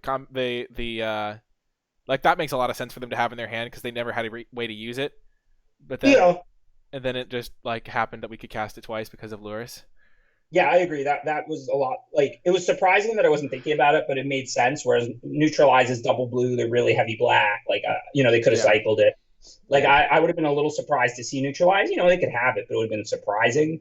But Keep Safe was less surprising, assuming it's in their deck. But yeah, Loris is awesome. Just replay the Subdual like you did. That was great. Yeah, and now we can just attack 4, 3, 6, 9. So you haven't played a land yet, so you're going to have access to a 2-mana card either way. I'm not saying we won't be attacking, but I think I like just leading the boon first, see what we get.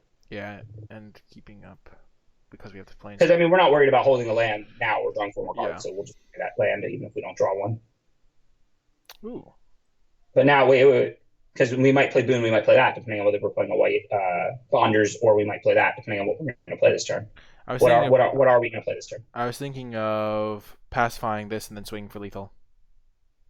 Or making them, then they have to block here. Yeah, I don't see lethal. I mean, I'm not saying it's a bad play. It's not lethal. Means. Yeah, it's not lethal, but it puts them. Yeah, okay, by all means. They have to trade. Yeah, they have to versus trade. Playing. And if they have something to mess us up, they're not killing us. Yeah, sure.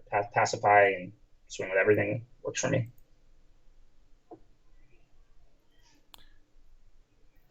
How the tables have turned. Loris, the broken rare. Luris the Broken. I actually call Brokos the Broken. Yeah, I think I do as well. Just for the play on words, it's so good. It's like, yeah, the classic. And now we're at 8 life. We're chilling. Even if they killed all even converted mana cost creatures, we'd still keep Luris and win. Wow, good game, opponent. That was a close one. Yeah, that was fun. Mystic Subdual over a basic land coming in incredibly clutch. Yeah, the Subdual was really good there for us. Yeah, I had never played it, but that was the first experience with it. I mean, Saving. the creatures just have a lot of abilities. That's Yeah. why it overperforms from how it looks. There are a lot of formats where giving -2/-0, including this one, is not worth a card. Yeah. But the creatures just have like tons of abilities in this format. Like it might be the most text on creatures ever in Magic. Like I don't actually know that it's number one as opposed to number two or whatever, but it is like the creatures are loaded up with abilities in this format. Yeah, it's like the card reminded me of Swashbuckling from like Ixalan Block, which was like Yeah, minus. I didn't like that card much then Yeah, either, but and it's that just one was different. one cheaper, but yeah, different format, different cards, and the extra thing of removing abilities is super relevant. This hand though, You got to probably keep this. keep. We're on the play. Go Yeah, fetch out your second blue. We only are playing a 16 land deck. Hopefully, we don't flood. yeah, This is another one of those hands like that underpowered yeah, start where like you're just not mulling this. I mean, there's only after the search out, there's 10 lands and 32 spells left in our deck. I mean, 22 spells. So the odds you draw a non-land every turn are like 2 out of 3. We have the mana to cast every card in our deck. Just gotta hope we draw spells. That's how Magic yeah. works sometimes. They're playing a Yorion deck, which is kind of sweet, I guess. They have a massive library. I know it looks bad when you draw land and you draw another land, you draw a little spell, you Yeah, draw a third land, but like the odds of that are way under 50%. yeah, And like after you mulligan, if you draw badly, you're going to lose then too anyway. Like that's how Magic works. Like yeah. you don't just have it all perfect every time. This is not for you. I know you know that, but this is for the Oh yeah, viewers. obviously, yeah, for sure. It's good. Thanks for throwing in those extra little thoughts when you have them because it really is useful. That's one of our better draws, the boon. Yeah, really good. Obviously, I'm, since we already have land to cast it and not much to do. I'm actually like the Yorion's actually really good against us with the because we have so many like capture spheres and pacifism. So I think we have to like wait to remove things until after they play the Yorion. Oh yeah, I would not capture Sphere in 05 just to get a damage to have it be blinked. I mean, if they play like a good threat, then we'll see. But I mean, for now, yeah, you're not in a rush this game. You're trying to cast Boon, and then hopefully they'll have cast Urian by then. Yeah, We also have one Essence Scatter, so if we boon into that, then we can stop Urian. yeah.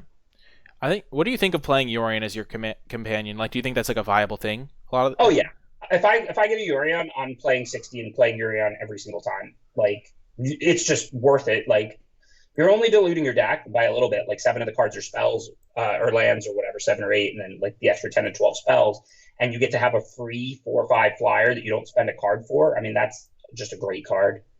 Yeah, the only time I drafted Yorion but didn't play it was when I already was playing a Kahira deck and it was like middle of pack 2 or something. Oh yeah, sure. I mean, look, But if yeah, it's pack 3 and you already have a deck and you don't have that many extra playables because you had to switch colors late in pack 1 or something, you might not be able to get to 60. But I'm saying if you open your oh yeah, obviously, yeah, definitely. Hard agree. you want to make the companion. Like companion is really good. Like if you like can meet the requirements of your companion, you want to go pretty far to try and do so. Yeah, because it's just a free, like, not even without the value that the companions bring, you just get an extra card in every hand that you know you'll be able to cast. Oh yeah, it's huge. It's like your opponent started on a mulligan. Yeah, You just have an extra card. It's like every single game your opponent took a mulligan. That's what it's like before the game even started. Before they even might have to mulligan again for the yeah. first time, Okay, here comes Yorion. which we're actually kind of happy about because Yeah, now we can play our capture spheres and stuff. yeah. I was thinking of potentially just booning this turn though, because then we could the following turn capture sphere plus use the mentor as just mana. Yeah, I would expect a boon too. It's way more mana efficient. I just meant that we're happy that Yeah, they played the Urian instead of other 5 drops because our deck is 3 passives and 3 capture spheres, so we're pretty scared of that Urian. and now I think we still I just think I would switch. No, Yeah, I think I you would think switch. switch? I would have booned, but now that you drew a 2 mana flyer, you have mentor out. I think I would And we do capture sphere Urian and then play the attack and play the Glimmer Bell. Yeah, I like that new play because then we put him down to 9, and then we have like almost lethal the following turn. Yeah, I mean they might have keep safe, but they have a lot of mana. It's going to be hard to get them to tap out of that if they have that anyway. Yeah, But I agreed with you. If I didn't draw Glimmerbell, I would have Boon because being mana efficient is pretty important in a spot where you have a 3 mana activated ability and you're about to draw 4 new cards. mm-hmm. But now we get to use all 6 mana this turn anyway, and we get another flyer out that we can threaten to grow or actually grow depending on what happens over the next turn. We now actually have lethal next turn if they don't do anything, which is relevant for like Yeah. Thanks. And if this had been a like a Savai Sabretooth that would be blocked by Aegis Turtle, would you have played the boon? Yeah, I would have played the boon because the Savai is having no impact on Yeah. this board. Like it's not necessarily about having exactly lethal, though that is relevant. But if we had a flyer, even if it wouldn't give us exactly lethal, like somehow I would still have played it. But like a Savay is just a dead card right now. It's not Yeah. attacking or blocking. Yeah. I think Savay is probably the proper pronunciation. I've been calling it Savai. Oh, I don't know how to pronounce anything. I mean, I say probably Savai because I'm used to pronouncing AI as I because that's how you spell the end of my name. But I mean, Savay, potato, mutato, mutato. I don't know. that's good. That was good. Mutato, mutato. Oh my gosh, I like that one. Reconnaissance mission, no. We'll just play Boon now. So they don't have any fly. Oh, they have a reach creature. Yeah. The Cloud Piercer gives reach. I feel like they just do that. Like I don't know why they give red a reach creature in every set now. Whatever. Red can use a little reach. We'll get used to it. It's kind of nice. I like that red Sneaky has reach. Yeah, it's really funny. But yeah, now we have passive. I'm not gonna lie. I lost a few creatures to Trebuchet before I started to see it as a reach creature. Not even just one creature. It had to be proven. It was more. I definitely attacked into Trebuchet more than once at the beginning of the format before I started to like lock in that it had reach. You know what I mean? Yeah. Like it does become intuitive to me at some point, but it was like maybe a week in. I probably attacked into it 2 or 3 times before I really locked in that it had reach. I think one of the ones that always got me was the I think it was called Turret Ogre in like War of the Spark. It was like a 4/3 for 4. And it just like doesn't look like it has reach because it's got like that one's so aggressive. It like does damage when it comes into play. I never think that one's gonna have reach. I like blocking with. Well, we're gonna block with 1/1/3 block with 2/1. I'm thinking double blocking is probably fine here. I think it's fine. I might just take it, or you know what else I might do? I might block with just like Glimmer Bell because you have Loris, so you can buy back 2s. Do you have other dead 2s in your graveyard? We have no dead 2s right now. I don't really want to lose. I think we just have lethal next turn. Because, what are they going to have to stop us? We can Pacifism, use Wingspan Mentor, hit them for 9. Yeah, and I don't really want to lose Mentor. Like, I'm not blocking the Mentor. Like, I might block with Glimmerbell. I might just take it. I think 2. But I'm not blocking. Yeah, I'm not blocking with Mentor in the spot. Because if you block with Glimmerbell and they play a Pump Spell, sure, you give up lethal if they have nothing else, but it's such a good turn for you, right? You play Loris, you play Glimmerbell out of the yard for free, you pacify the 5/4. But I would never block with the Mentor in that spot. The Mentor is valuable. Yeah. So we can, So how much mana do we have? 2, 3, 4, 5, 6, 7, 8 mana if we play this land. So we can play Pacifism, use 3 mana from this, and then play Luris, or we can... I would just play the other Glimmerbell. So that we can pump counter. Yeah. And also because Luris you want to play when you're using immediately if possible, especially in a late game like this. Yeah, pacify it. Yeah. Although we probably should have pacified first because if they did keep safe, then we could have played Loris Pacify. It's not like it would have been lethal because we wouldn't have mana for Mentor, but we would have wanted to do that because that 1/5/4 is stopping our team. Yeah, that makes sense too. Yeah. Okay. But it doesn't seem to have it. And now we can attack and then Wingspan Mentor. Yeah, I don't think any of this matters, the order. I mean, I'm not saying they're dead, like they may have a prophecy or something, but the order that you do it doesn't change anything. Like you're doing it now to go for lethal, and if they have prophecy, we're still very comfortable. They have 5 power out, and we're at 18. Yeah. Wow, Wingspan Mentor just literally global buff for our team. What a great card in our deck. Yeah, Wingspan Mentor is really good in our deck. We have a lot of flyers.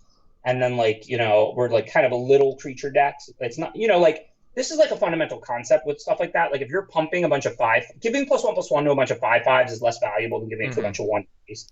Yeah. That's like why the trample one is nice just because giving a big creature trample is nice. But inherently, if you can move from 6 to 7, it's not going to be as big of an impact from moving from 1 to 2. That's kind of why I like the humans go wide.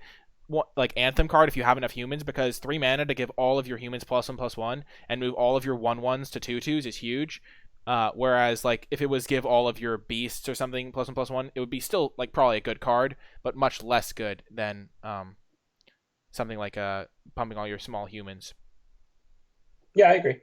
It's a good concept. It's a good point. Keep. Snap keep. Sneak. I don't Sneak care if we don't have planes. We can Sneak is cycle the the mission if we need to. We can cycle a Typhon for, a 2/2 or whatever. yeah. Like there's no way I'm mulling this. Yeah, this is a great hand. We got a lot of good stuff going on. And if we draw planes, it looks even better. Yep. They're playing Kahira, so another companion. So the only big question is cycle a mission or hold the mission. Now that we have a 3-drop that we can play that works with mission, I'm kind of tempted to keep it. Especially Yeah, I because agree. Kahira might not have like as many. I guess there's not going to be as many reach creatures probably. I'm not even sure which types have reach and flying and stuff, but I agree with you. If we had drawn a white card, I would cycle the mission, but now we already have a 3-drop to play, and it's even an evasive one, so we can take 2 more draw steps to see if we get a land for mission turn 4. Yeah, and drawing an extra card every turn really is a great payoff.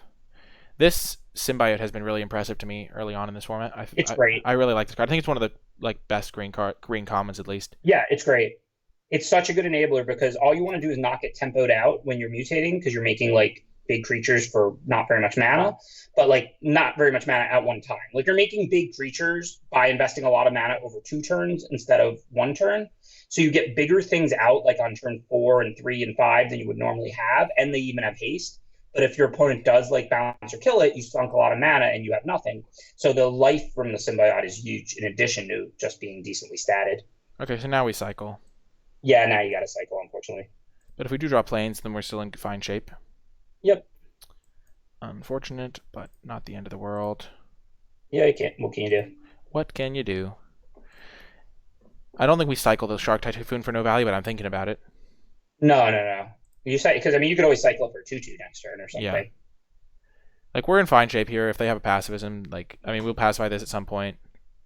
Yeah, I'm not saying we're looking good. Of course, we wanted to draw planes or land 4 to play the reconnaissance hit and draw cards, but we're not throwing Typhoon away right now. Like we can always just cycle it and make a 2/2 and then double block the 2/4 or something. Like that's a lot more reasonable.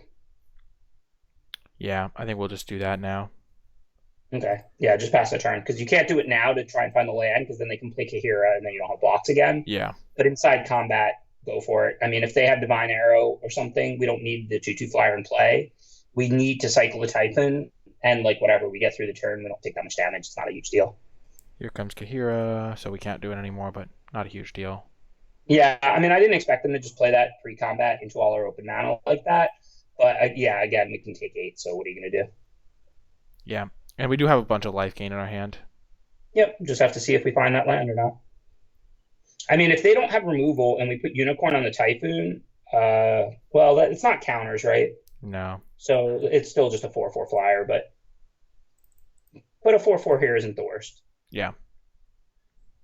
And we do have a couple 2/2s, and we have pacifism for their big guy. There we go. So now let's see what our options are. Definitely playing planes. These cost 4 to mutate, so I think we probably want to go pacifism. And I think we have to pacifism this thing. I'm not against it. I'm just saying what's going to happen. Like, we don't have a block on the Moss Coat, so we risk Dino Pump Spell, which I think I'm okay with. We have Kahira block. Even if they have removal, we still have a second blocker. We could play Mentor, so we could start growing our team. Even though we're missing giving something flying, like that's not a big deal. We have a ton of flyers. Yeah, I like that as well. Just another 1/3. Yeah, let's just pacify the 5/6 and play Mentor, and then we could always triple block the 3/5. Yeah, and it'll only kill one of our guards. Yep. And if it doesn't matter that much that we're not giving flying something. Our back is to the wall. We have 2 flyers in play that we can start throwing. And also, I'm not worried about missing out on the Mentor counter. And also getting it in play means that next turn we can play like a Splendor Mare and Pump and stuff like that because it only costs 3. Yep. So we have like options. They do have 5 cards in hand, so I'm not like. Oh, I'm not loving life. Yeah. We'll probably die, but on board, we're doing the best we can for having had a poor draw. If they don't have like a good combination of tricks and removal. Yeah, Oracorn's also going to be nice for gaining us some life. Trying to dig our way out of this. Yeah.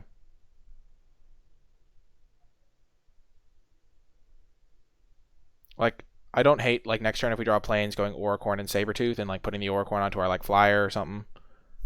Yeah, for sure. Okay. So, now we're basically dead, right? Well, we're not going to have any good blocks. We're going to have to... We don't have to double chump. We can chump the 5/7 and take 3, right? It doesn't have menace, does it? No, it does not. So, We're just deciding which creature we want to have left. I assume it's the Skybonder. Is Yeah, that a human? it is human, so we can't mutate onto Maybe that.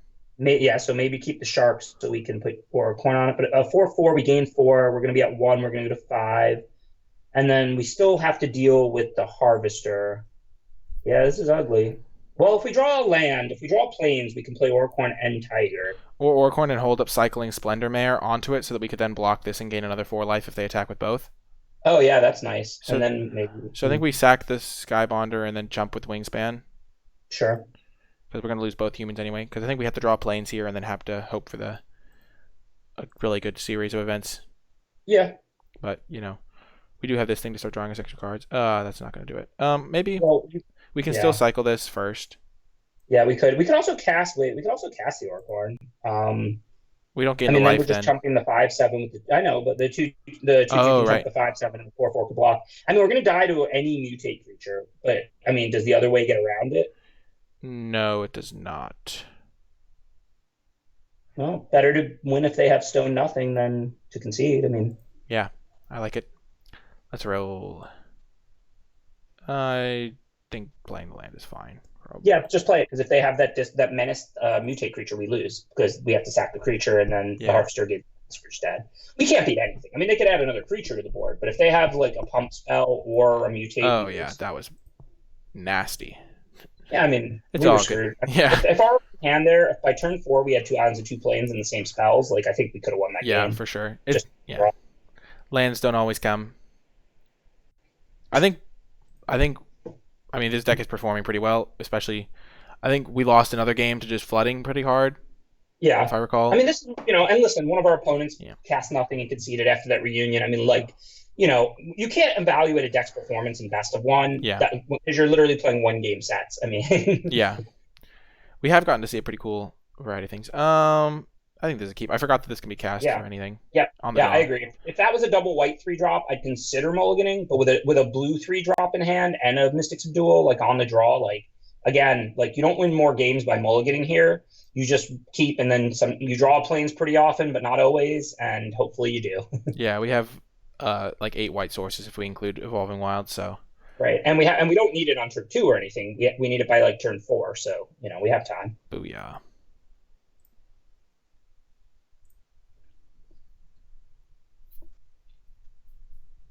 I think this game is looking pretty good now that we have planes. Yeah, I mean, we have a good hand. I mean, we don't know what they have yet. They've only played 1 card, but we're on the draw with a hand that isn't slow and has a bunch of good removal in it. Yeah, that's not all you can ask for in this world. And life gain against the Scorpion kind of makes this even more of a blank. Yep. Do you like playing the Splendor Mare or the Skybonder here? I definitely like the Mare, and it's important because you want to double spell using the Swallow Hole and cast like Jubilant next turn. If you don't draw planes, you can't cast a creature and Swallow Hole next turn. So I understand that one. My thought was that if we play the Jubilant and they're holding up Fire Prophecy for our turn, they can't cast it because this makes their spell cost 2 more. Yeah, I mean that's a good point too. Like that's the only that was just my because like they have 5 cards in hand, they have 3 mana, and they didn't do anything. No, that's a good point. So the fact that Skybonder specifically does blank Fire Prophecy is super relevant here. Yeah, like that was just my initial thought, but obviously Splendor Mare is another like good play. So I would be interested. Like I didn't know if you considered the Skybonder thing. No, I didn't. Yeah, I mean the default play should certainly be Splendor Mare for the reasons I said. But if you want to play around Prophecy, given they have 5 cards in hand and do nothing on turn 2 or 3, I'm down. I think that makes sense. Yeah, I kind of like that idea. Like, sure, we get punished for not being able to like play Swallow Hole on something. Yeah. But they also might not. They like also since they don't have a good card to Swallow Hole in play anyway. Yeah, we would just be Swallow Holing a Scorpion, which like is unexciting. Yeah. I mean, I would do it because we have Passivism and Subdual in hand, and we'd be growing a Lifelinker. But like, that's not exciting. Yeah. And yeah, if they have nothing, the Scorpion can't even attack and become tapped. And Swallow Hole's good late game removal anyway. I like your logic of at least stranding their mana here. I think that makes sense. I think you're right. This is the better play. Thank you. Feels good, man. The Adaro is always terrifying, but we can't. I mean, we can Mystic's Duel at some point maybe, or Swallow Hole it if we stay high on life. I mean, yeah, they're a million turns away from it. Yeah. And if Scorpion attacks, like, sure, they can maybe do something. I'm just waiting for them to spend 4 mana to Fire Prophecy right now. That would be such a satisfying feeling. Yes! Oh my Oh, god. I can't vindicated! believe it actually happened. Like, not Yes! that we had it. Like, obviously it's a common. Maybe they have it, maybe they don't. But I can't believe they actually had no better option and spent their turn 4 doing it to just satisfy you to the max. Oh, the value! The sickest of reads!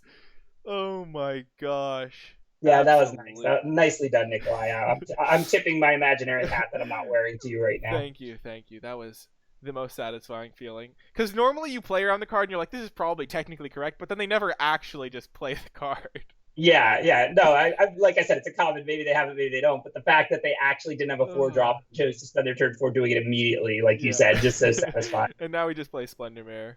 Yeah. And a island or something. Well, not the island. Play the play the land, the special land, because if they have because if they make us discard a card, we'd rather discard island and have the special land play. I like how we're now calling it the special land. Bonders and Clay. I don't know the names yet. I don't either. I had no idea what the name was. Ago or something. Yeah, I think I played with it once maybe, and I never got to activate it or something because it never came up. But yeah, and actually it's kind of nice because if we swallow whole something, then we now have a 4-power creature. Yep. Wow, that was such a thrill. Normally I wouldn't be super like. I mean, that was actually like good. We like traded up on mana. Everything worked out. Oh yeah, no, it was super cool. How much does it cost to activate Bonders and Clay? It costs 3. Costs 3. Yeah. Well, I like this. Oh yeah, I really do like that. We can play this and play the Sabertooth. Yep. Give flying to the mare, your lifelinker. You almost want to race because then they'll attack you back and then you can swallow whole. Yeah, and then we can even put the counter onto like our mare to make the mare even bigger. Yep. No, this worked out beautifully. Your line was masterful. Thank you. High praise from the Pro Tour winner, Hall of Famer. You know, feels good. This ended up working out really well.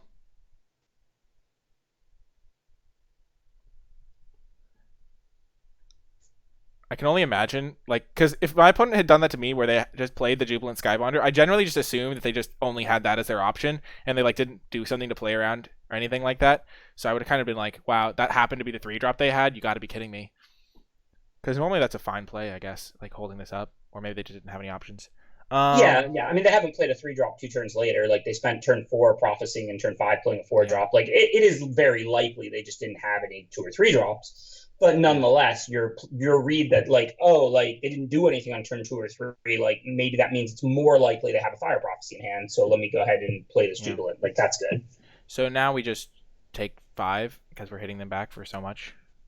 Yeah, I mean, the only question is whether you want to block the 1/3 on the 1/2, but you probably don't because there is that 4/2 common that kills a creature that took damage, and there's like the cycling Space Godzilla and stuff. So Void. I think you can afford to take the damage since you're attacking with a lifelinker, and it's not a close race. It's also growing every turn potentially, and wow, post combat. Well, now you can just kind of go to town on their board. I mean, pacifism. Yeah. Yeah, that's really. But good. you want to leave up scatter. So I mean, just pacify and hit for 6 or something. Yeah. Or even 7. I think I would leave it up in case they don't give you something to scatter. Then you can grow the mare end of turn. Oh, good point. Good point. You can also block the 1/2 because if they do have that 4/2 now, you can just Essence Scatter it. Yeah. That makes a lot of sense. We're gaining 3 life every turn, potentially growing this. Things are looking up. Oh yeah.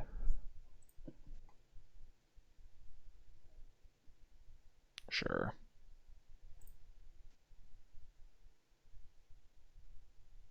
And again, we only have 1 plans. Who cares? Yeah, sure. You got me. You can put me to 11. I mean, we're going right back up with that Splendor Mare. And it's even going to be for more. And even if they killed the mare, we just swallow whole the Tigerilla, and like we're not like under any pressure. Like 11 is not that scary of a life total. Yeah, for sure. And we have an Essence Scatter. Essence Scatter's really impressed me in this format. Essence Scatter is awesome in this format. Yeah. Like it is like first pickable. Like not like slam first pickable, but it is like, is it the best blue common? Like there's that. I had it over the Dreamtail Heron as the best blue common. I think it's really close, but I think Essence Scatter edges it out.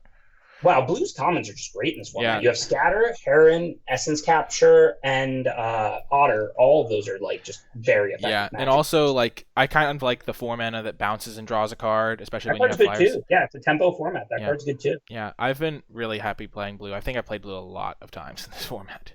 So yeah, now we just attack them. We can't play Lurus yet, unfortunately, but No, you could swallow hold the Tigrealla, but I don't think you even need to do that. Maybe yeah, just like attack with the mare and pump it now, because then you still have two up press and scatter or Mystic Subdual. yeah, I kind of like that. I mean, they could have Blood Curdle or whatever, but like again, you can leave up a white and then you can swallow a whole post combat if they do that. So I mean, Yeah, so we just attack, pump. I guess we can't hold up Essence Scatter then. well, we can't do all three, but like if they take the five, Oh right, yeah, yeah, then we don't need to swallow whole because we're gaining 5 life. If they have the removal here, then like post combat, I would swallow whole. yeah, because then they don't have any creatures in hand that they're holding. Yeah.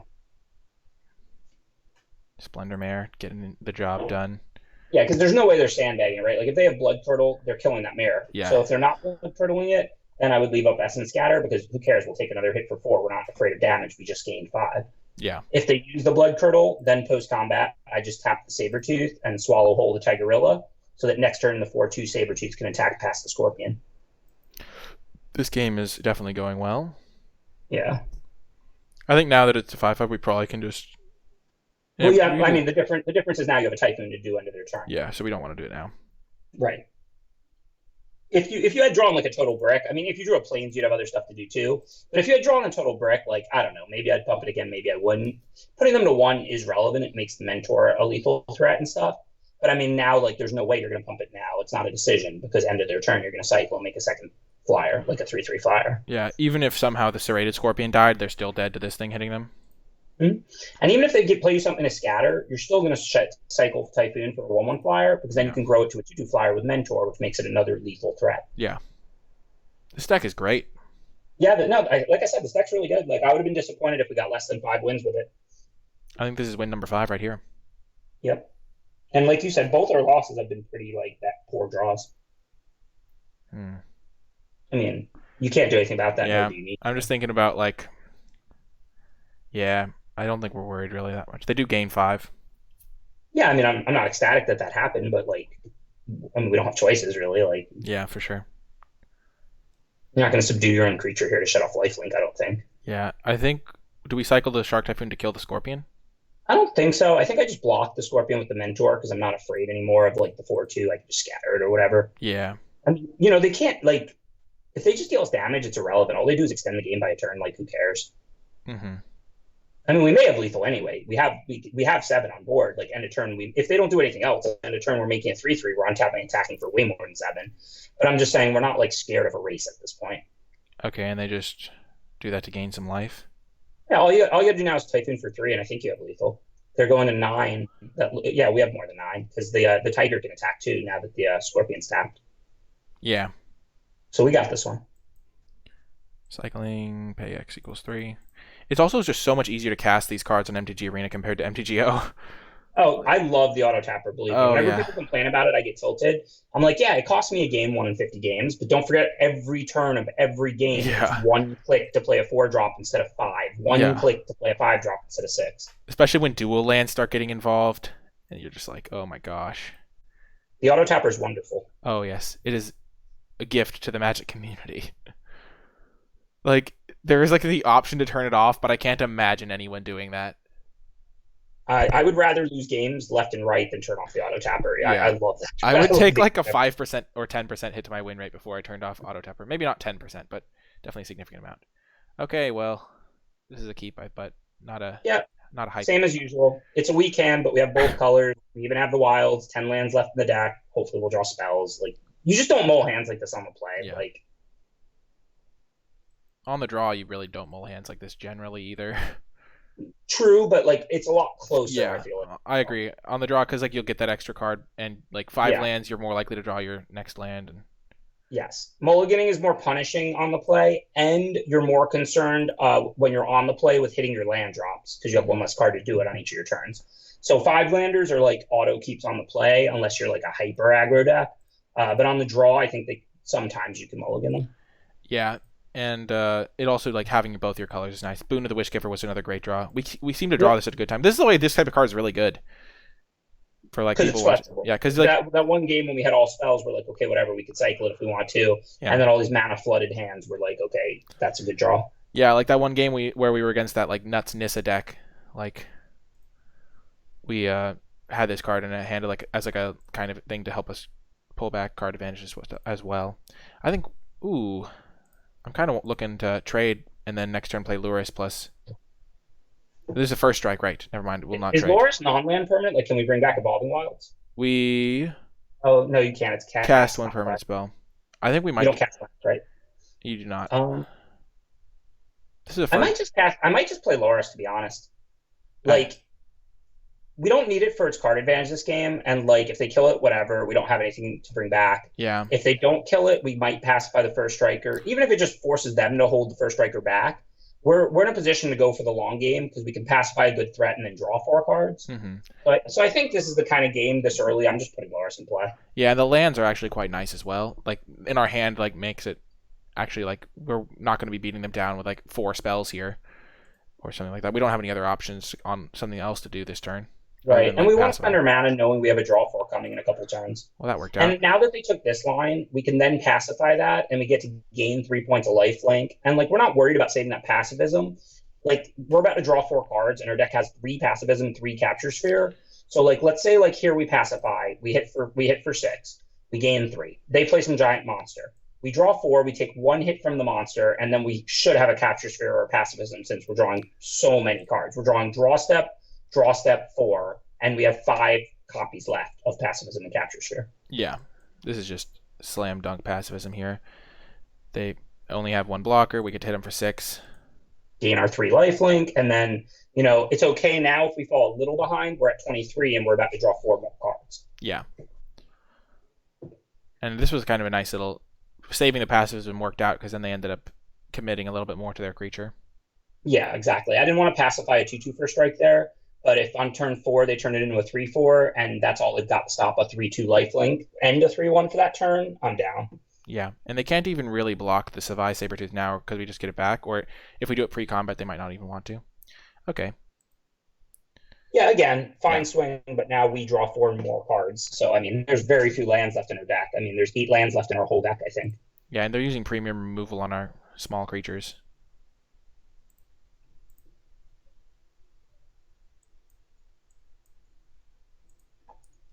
Like, this is the exact card our opponent does not want to see. Exactly. Well, yeah, 6, 7, 10, 12. Well, there's only 4 lands left in our deck now. We're chilling. And the 3 life gives us an extra turn. We have our Enclave. Sure. And now we assume we'll draw spells. I mean, we do have a lot of spells. 18 of them. 18 of them. Oh my gosh. That is a lot of spells. There's 18 spells and 4 lands left in our deck. Majestic Auricorn would probably be one of our best draws here. Oh yeah, that would be sick. Even Savai is not the worst. Yeah, I mean, at the end of the day, as long we have Scatter to stop their next creature, so I mean, if we force a stalemate, like I said, when our deck's all spells, like that's pretty good for us. Yeah. And if we draw Reconnaissance Mission, if we draw Shark, Typhoon, I mean, oh my gosh, even just Capture Sphere or Pacifism, which we have 5 copies of, to take out their 1, 4, 5. This is the classic where like if we lose this game, it's gonna feel so bad, but there's like literally nothing we could have done. No, we played this game perfectly. If we lose this game, it's just a super flood and them drawing much better than us. Yeah, they like used dire tactics on our 3/1. I think we essence scattered that. It's questionable because the 3/1 stops it, but if they kill the 3/1, they're hitting pretty hard. Yeah, I'm down to scatter it. I don't want to risk losing to a removal right now. Just trade off. Yeah.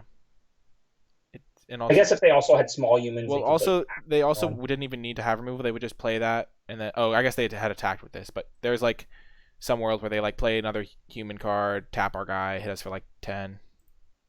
Possible, but the humans they can't like attack with them and tap with them. Yeah, true. My turn. Whew. That Glimmer Bell though, so good. I mean, we can triple block, which is fine. We would trade a Glimmerbell and a Sabertooth.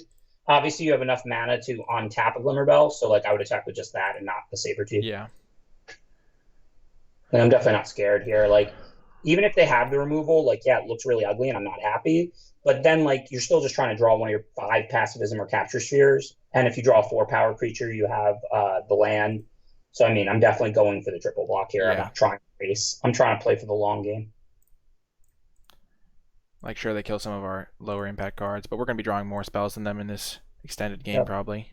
Yeah, and if they don't have the removal, I'm super happy about the 2-for-1. Like, yeah. That doesn't matter at all in this spot.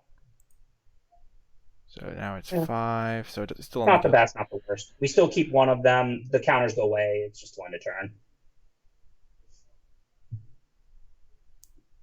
Okie doke. Yep, same situation. I'm double blocking. Like I don't want to race. I want to play for the long game. Yeah. I'd play one more land because that the land you have in play is kind of expensive. Yeah, so like if you draw like Auracorn or something, you might cast it and then activate the land, and then maybe you can play something after combat using all your mana.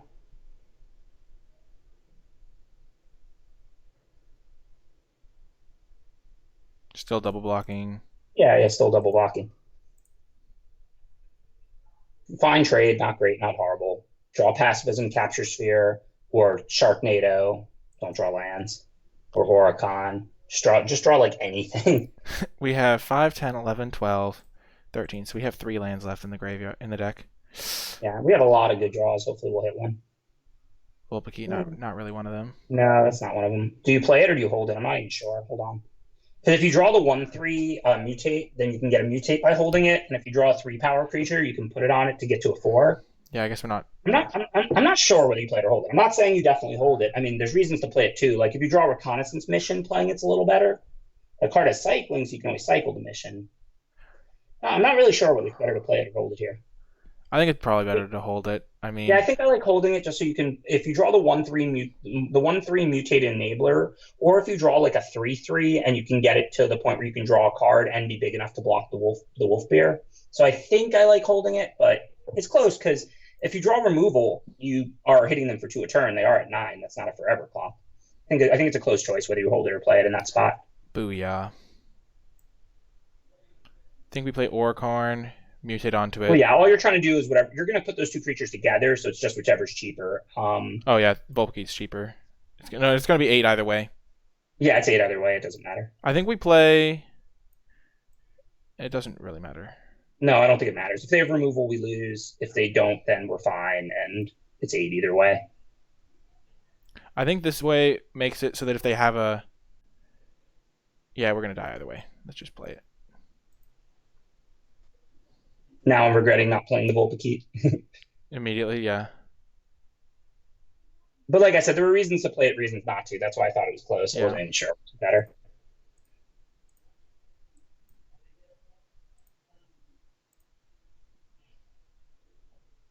Obviously, assuming they don't have removal. Just immediate punish. Feels bad. Oh, that's such a shame. Oh, that was such a horrible way to lose. Yeah, that was a brutal loss.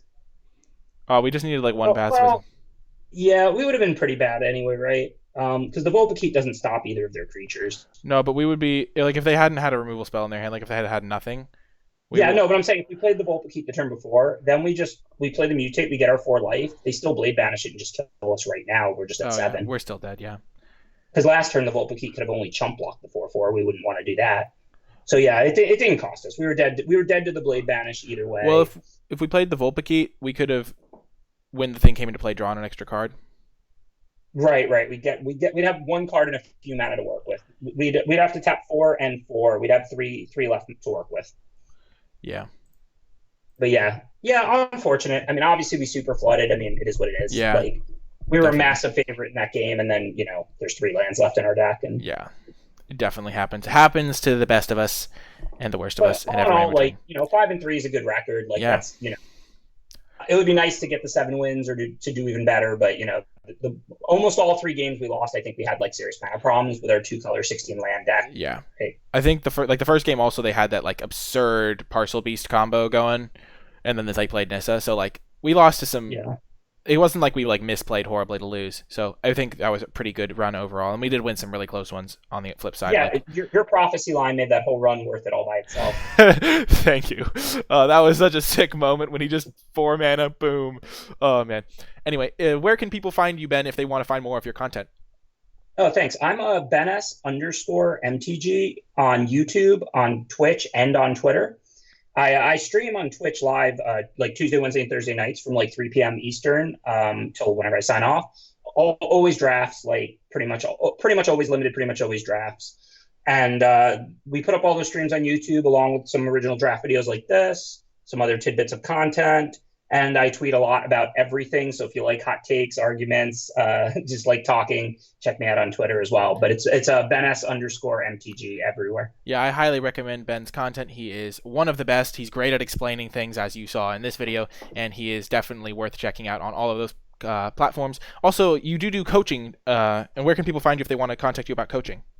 Yeah, I don't really have like a site up for that or anything, but if you just shoot me a DM if you're interested, just DM me on Twitter. That's like the best way to get a hold of me generally. Perfect. Well, that is going to wrap us up for this video. If you did enjoy it, remember to hit that thumbs up button, subscribe to this channel, and also head over to Ben Stark's YouTube channel and Twitch stream and follow those and subscribe to those as well. Leave a comment in the comment section down below if you did make it all the way to the end, and leave a hashtag double subdual to let us know you made it all the way to the end. Actually, leave a hashtag... That was an awesome play. It was a pleasure as always, Nikolai. Hope we should do this again next time. Thank you so much, Ben, for joining us. Thank you so much, everybody, for watching all the way to the end. That's going to do it for this one. I hope you enjoyed it, and I'll talk to you next time.